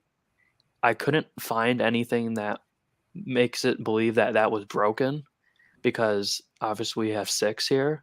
The NHL hasn't the AHL hasn't posted about it on their website, so maybe it's not a broken record. But by all accounts, from what we researched at the game, it was a broken record. So I don't know. Okay. Well, it's 6 straight games of going to overtime / shootout. And the earliest record we found was 5 in 2019. So that's pretty interesting. So maybe we have a broken record that has been unreported by the AHL. Possibly. Kind of like how Guinness Book of World Records still has Gordie Howe as the record for most career professional games played, when Yager has broken it and no one's noticed. Wait, really? Yeah. That was broken a while ago. Yeah, and they still have, I think that Guinness still has Gordie Howe on their list of most professional games played in a career at any level.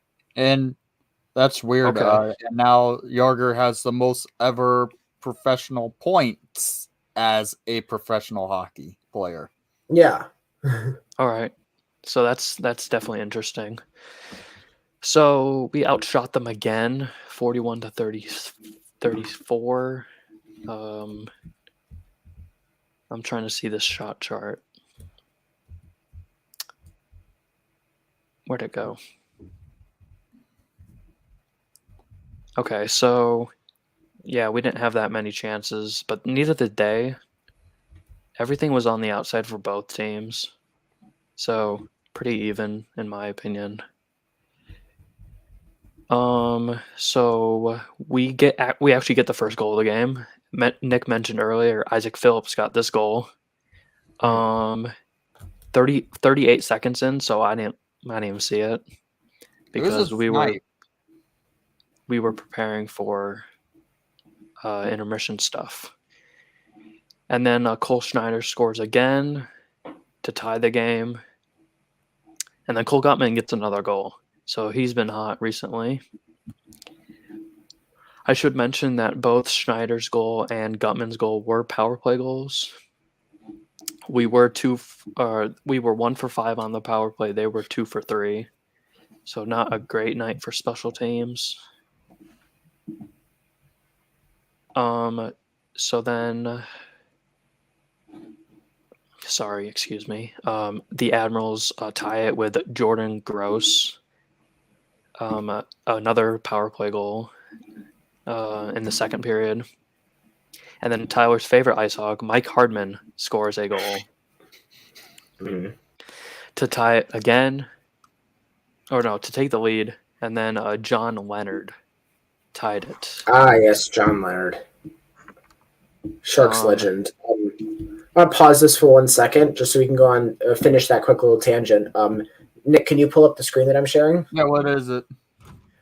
This is official from the Guinness World Records website. They still have Gordie Howe listed as the record holder for most games in the career. They haven't changed it, and it's been like 2 years. Oh, my God. Good job, Guinness. It's been like 2 years. It's been like 2 years, and they still haven't changed it and put Yager in there. Nothing of note happened in the third period. We controlled play in overtime. Like, I think they had one. The Admirals had one chance. We had about like 5, and it just sucks. We couldn't get a goal. We couldn't score. We had 5 chances, like 5 shots on net, but then we had like another 4 missed shots. Oh yeah. And then we had a power play too in OT, but we couldn't score. All right, so now we get on to the shootout, which was infuriating. It was nuts. So, wanted to start off with saying this. Arvid Soderboom carried. He was given no help. None at all. Nope, not at all. So, I think we scored twice? Yeah, so Michael Tepley scored first, and then Cole Gutman scored, as he usually does. Now, what the infuriating part was... Gutman scored in the 5th round. Yeah. Yeah, see, they scored in their second round. We scored in their first round. And then, after that, you go into sudden death. So both teams scored in the 5th round. And then after that, just keeps on going. So, all right, here's the infuriating part. So Luke Evangelista doesn't get a good shot. Or, no, he did get a good shot on that, but Arvid just saved it because Arvid's good in the shootout. Now we go to Philip Tomasino, who's the second shooter. He loses possession of the puck. He skates past the puck. He has to bring his stick back and get the puck back, and then he scores. That goal should have been waved off. Did he ever turn around? I don't believe so, but he lost possession of the puck, and he had to bring it back because he skated past it. If the puck never moved backwards... The rule is that the puck just has to keep moving forward. So if the puck never stopped and the puck never moved backwards, then I think that it's fine. I have the goal right, or I have the thing right here, so I'm looking at it. Yeah, the puck did move back, or it looks like it did. It moved backwards. It looked like it moved backwards based on the video I just saw on the Ice Hogs YouTube channel. Wow. And another note, I do not Interesting. like the whole order of the shooters here. Hmm. We had Adam Clendening go before David Gust. Yeah, I'm looking at the line. I'm looking at the lineup right now, and I'm seeing some of these. We had Adam Clendening go before David Gust. I'm seeing this right now. I'm Why? seeing these shooters. Yeah. I get you want to space out your scorers, but Adam Clendening should be nowhere near the shootout. No, he I mean, should you not. can't. You can't even argue spacing out your scores. At that point, they were in sudden death. You got to put your best guy out there. You know every what, time. Tyler? You are completely valid in that take. I would like to see David. Yeah, Gust my get some take is action against invalid. them. I'm sorry about that. Yeah, you are completely you valid. gotta put your best shooter out there every Right. single time. Your next best shooter. And for me, when I'm looking at this right here, I'm seeing Philip Bruce didn't. I mean, they had 15 guys who took shots in here. I don't think Philip Bruce played last night, but I do believe Jakob Galvas did, and he didn't take a shot. I can look at Philip Bruce played. I have the lineup. I don't believe Roos played, but I do believe Galvas did. Yeah, Roos didn't. Galvas did. Crevier was one of the other guys who didn't take a shot. And then the last I do like guy the beginning. Like Tepley should. I think Tepley should be always be the first shooter because he's usually good at it. So the three guys who didn't take shots were Jakob Galvas, Louis Crevier, and Carson Jasevitz. Which I think that's pretty fair. Yeah, that's completely fair. I mean, you were by the end of it, you're kind of running out of options. The 15th shooter that they had was Alex Vlasic. I would have had more guys go before. I would have had like Slavin or Phillips go before Clendening. Yeah, but at that point, I might have had Mike Hardman go before Adam Clendening. Mm-hmm. So, just frustrating that we lost that shootout. Crazy shootout situation. Just a bunch of shots that. It was just a crazy situation in general. The fact that you went 15 rounds of shootouts and that you have 6 straight games of overtime. Yeah. So at least we're getting points. Yeah, much better than before. I want to see how far we are behind second because they might be within striking distance. Mm. I think it's the Admirals who are in second. It's 5 points, and we've played one more game. We've also played one more game than them. Yeah. So it'll be difficult, but it's not insurmountable. No, and then neither is the Texas Stars, who are 7 points ahead with one less game. I should also mention if the Ice Hogs get on a hot streak, and also the teams below them, specifically Manitoba, who has played less games and only has one less point, and Iowa, same number of games but still only one less point. Yeah. If they get on the hot streak, they could catch the top, but they also got to make sure that they don't fall behind the teams below them because they're in a pretty tough situation in terms of they could be anywhere from 5th to 3rd in the likely scenarios, and they could catch 2nd or 1st if they get really good. If they do really well, they could catch 2nd or 3rd. Okay, so the only game tomorrow is Manitoba versus Toronto. Like I mentioned earlier, we are rooting hard for Toronto. Mm-hmm.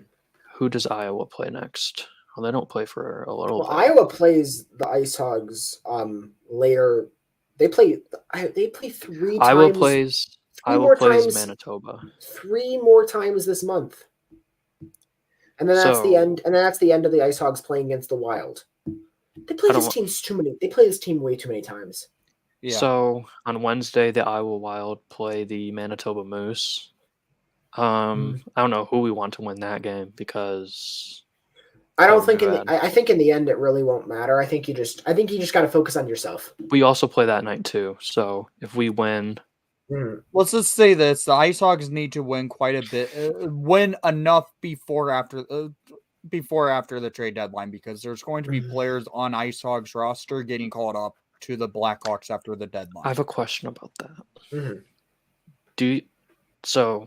Considering that we are sellers and we will be making trades, like 99% sure about that, or we are all 99% sure about that, do we go more for draft picks or more for like prospects who can play in the league right now? I think it'll really depend on what you're given. I think it'll depend on what you're given. I think that some of the guys, if we're offered prospects, some of them will be guys who are like playing in Europe or playing in junior somewhere, not guys who you would stick right in the AHL. But also, there's other guys who you could get in trades who would be guys you could like put in Rockford right away, or like a young swap guy that you could put in a trade that could go into Rockford or the NHL right away. It'll depend. We'll have to see what happens. I think that it's more a wait and see situation than anything for the entire case of it. Because I feel like it's pretty important that Rockford does well in the playoffs if they make it. Well, they will make the play if they make the.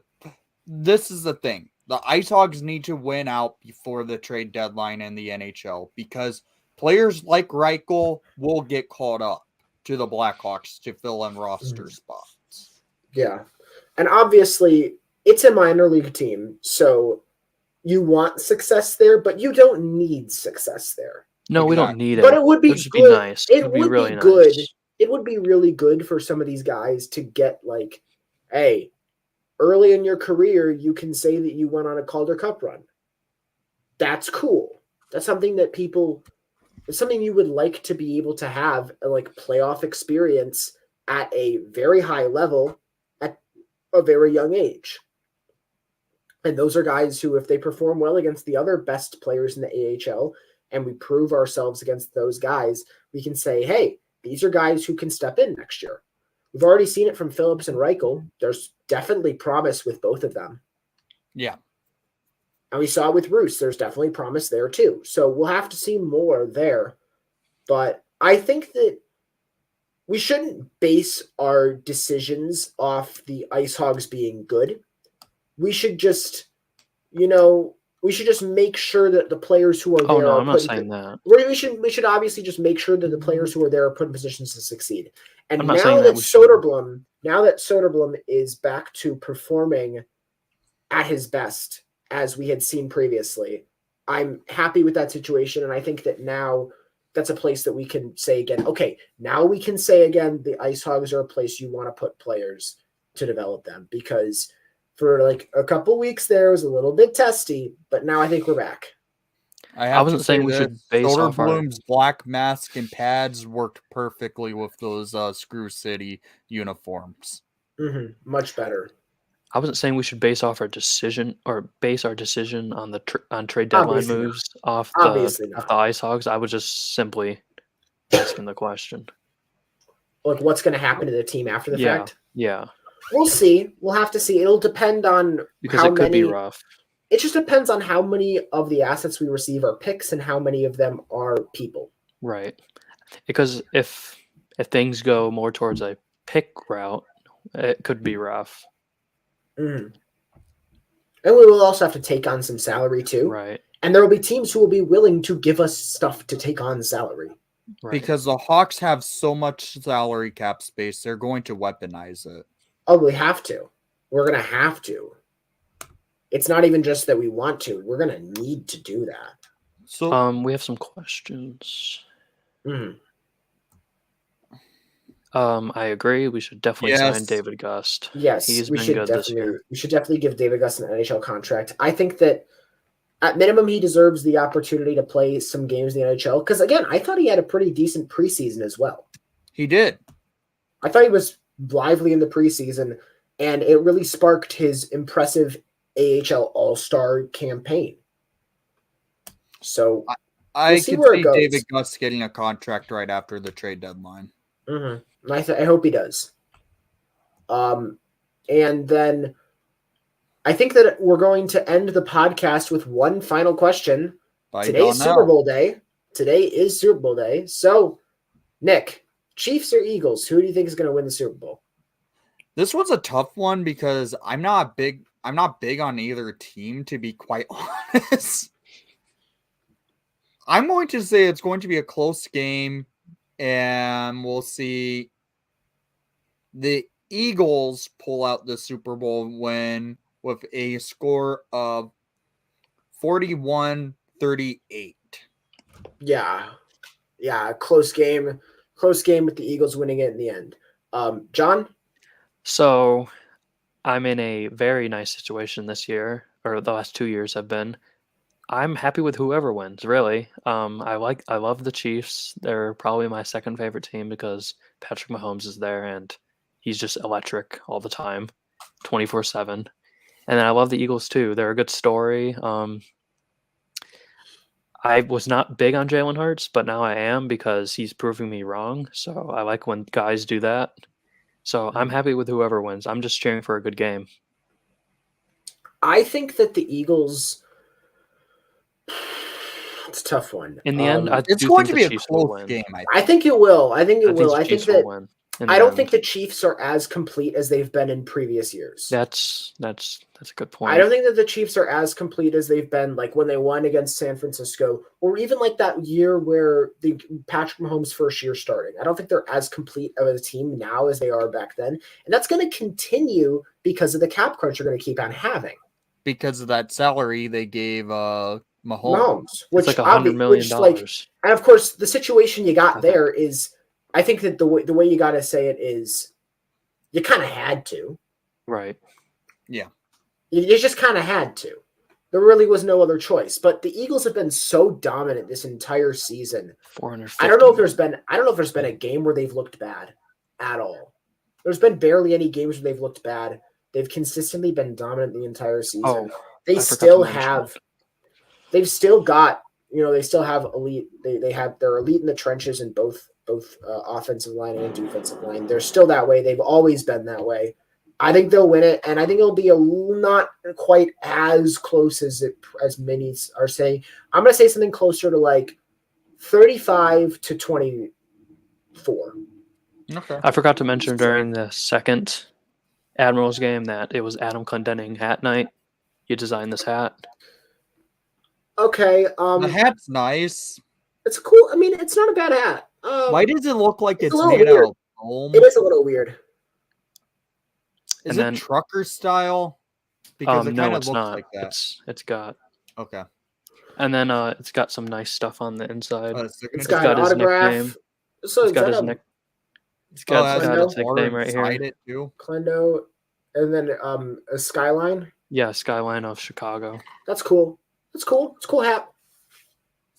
So it's kind of a weird player to choose. Huh? Yeah. I forgot to mention it. Okay, my bad. Yeah, I mean, hey, it happened. I'm just saying it's kind of a weird player to choose for. And then I think I want to just throw it out there. I think we're all in agreement. Arvid Soderblom, player of the week for the right. Sox. Yes.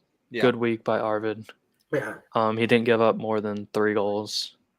Yeah. That was including OT in all those games. Much better as of late. I'm really happy he was actually able to successfully reset his head. Yeah. As of late. And, Stauber's doing well in the NHL. Soderblom's doing well in the AHL. I think that there will come a time soon. Obviously, we just can't rely on Stalock. We just simply can't rely on Stalock. And we can't rely on Mrazek. We can't rely on Mrazek, but he's still going to be there. He's going to be there this year. He's going to be there next year. He's going to be a person. Okay, here's a question. Could we see a potential of the Hawks buying out Mrazek and then signing Semyon Varlamov from the Islanders when he drops for free agency? That is a duo of points in there. Varlamov, How many years does Mrazek have? I have always thought highly of Semyon Varlamov. How many years does Mrazek have? I think it would be a 1 smart year. move. Mrazek has 1 season after this one. Okay. But I do think that he could get bought out just because. I don't know. I think it would be smart to sign a goalie like it depends Varlamov. I think that it really depends on how close they view Soderblom to being a capable to being a full-time backup next season. Do you think he's a full-time backup next season? Yes. I think he is. That's as why well. I think if they go after a better goalie and Varlamov next year, if they try and sign someone like that in free agency, it will be beneficial for Soderblom's development in the NHL because Varlamov's been on bad teams, the Avalanche. Oh, yeah. Bad teams with him on it. And the one thing I remember with that Avalanche team, that one awful Avalanche team, one of the big reasons they were really bad is because he was hurt most of that season. Oh yeah, So we got Jonathan Quick as these are free agents and he's going this to year. retire. Jonathan Probably. Quick, Varlamov. He'd never play for the Hawks anyways. Bishop, Anderson, Bishop's Bernier, retired.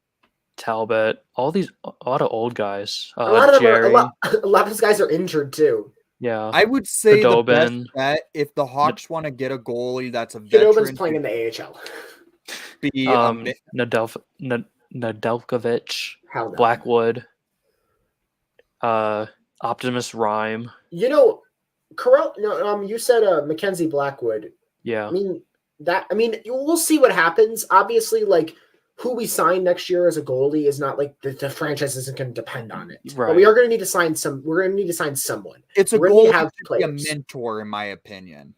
Yeah, that would And that's definitely why be I the think primary situation. Varlamov might be the right option to do it. Oh yeah, I think that would be a pretty good option. That means one of them will have to change up numbers.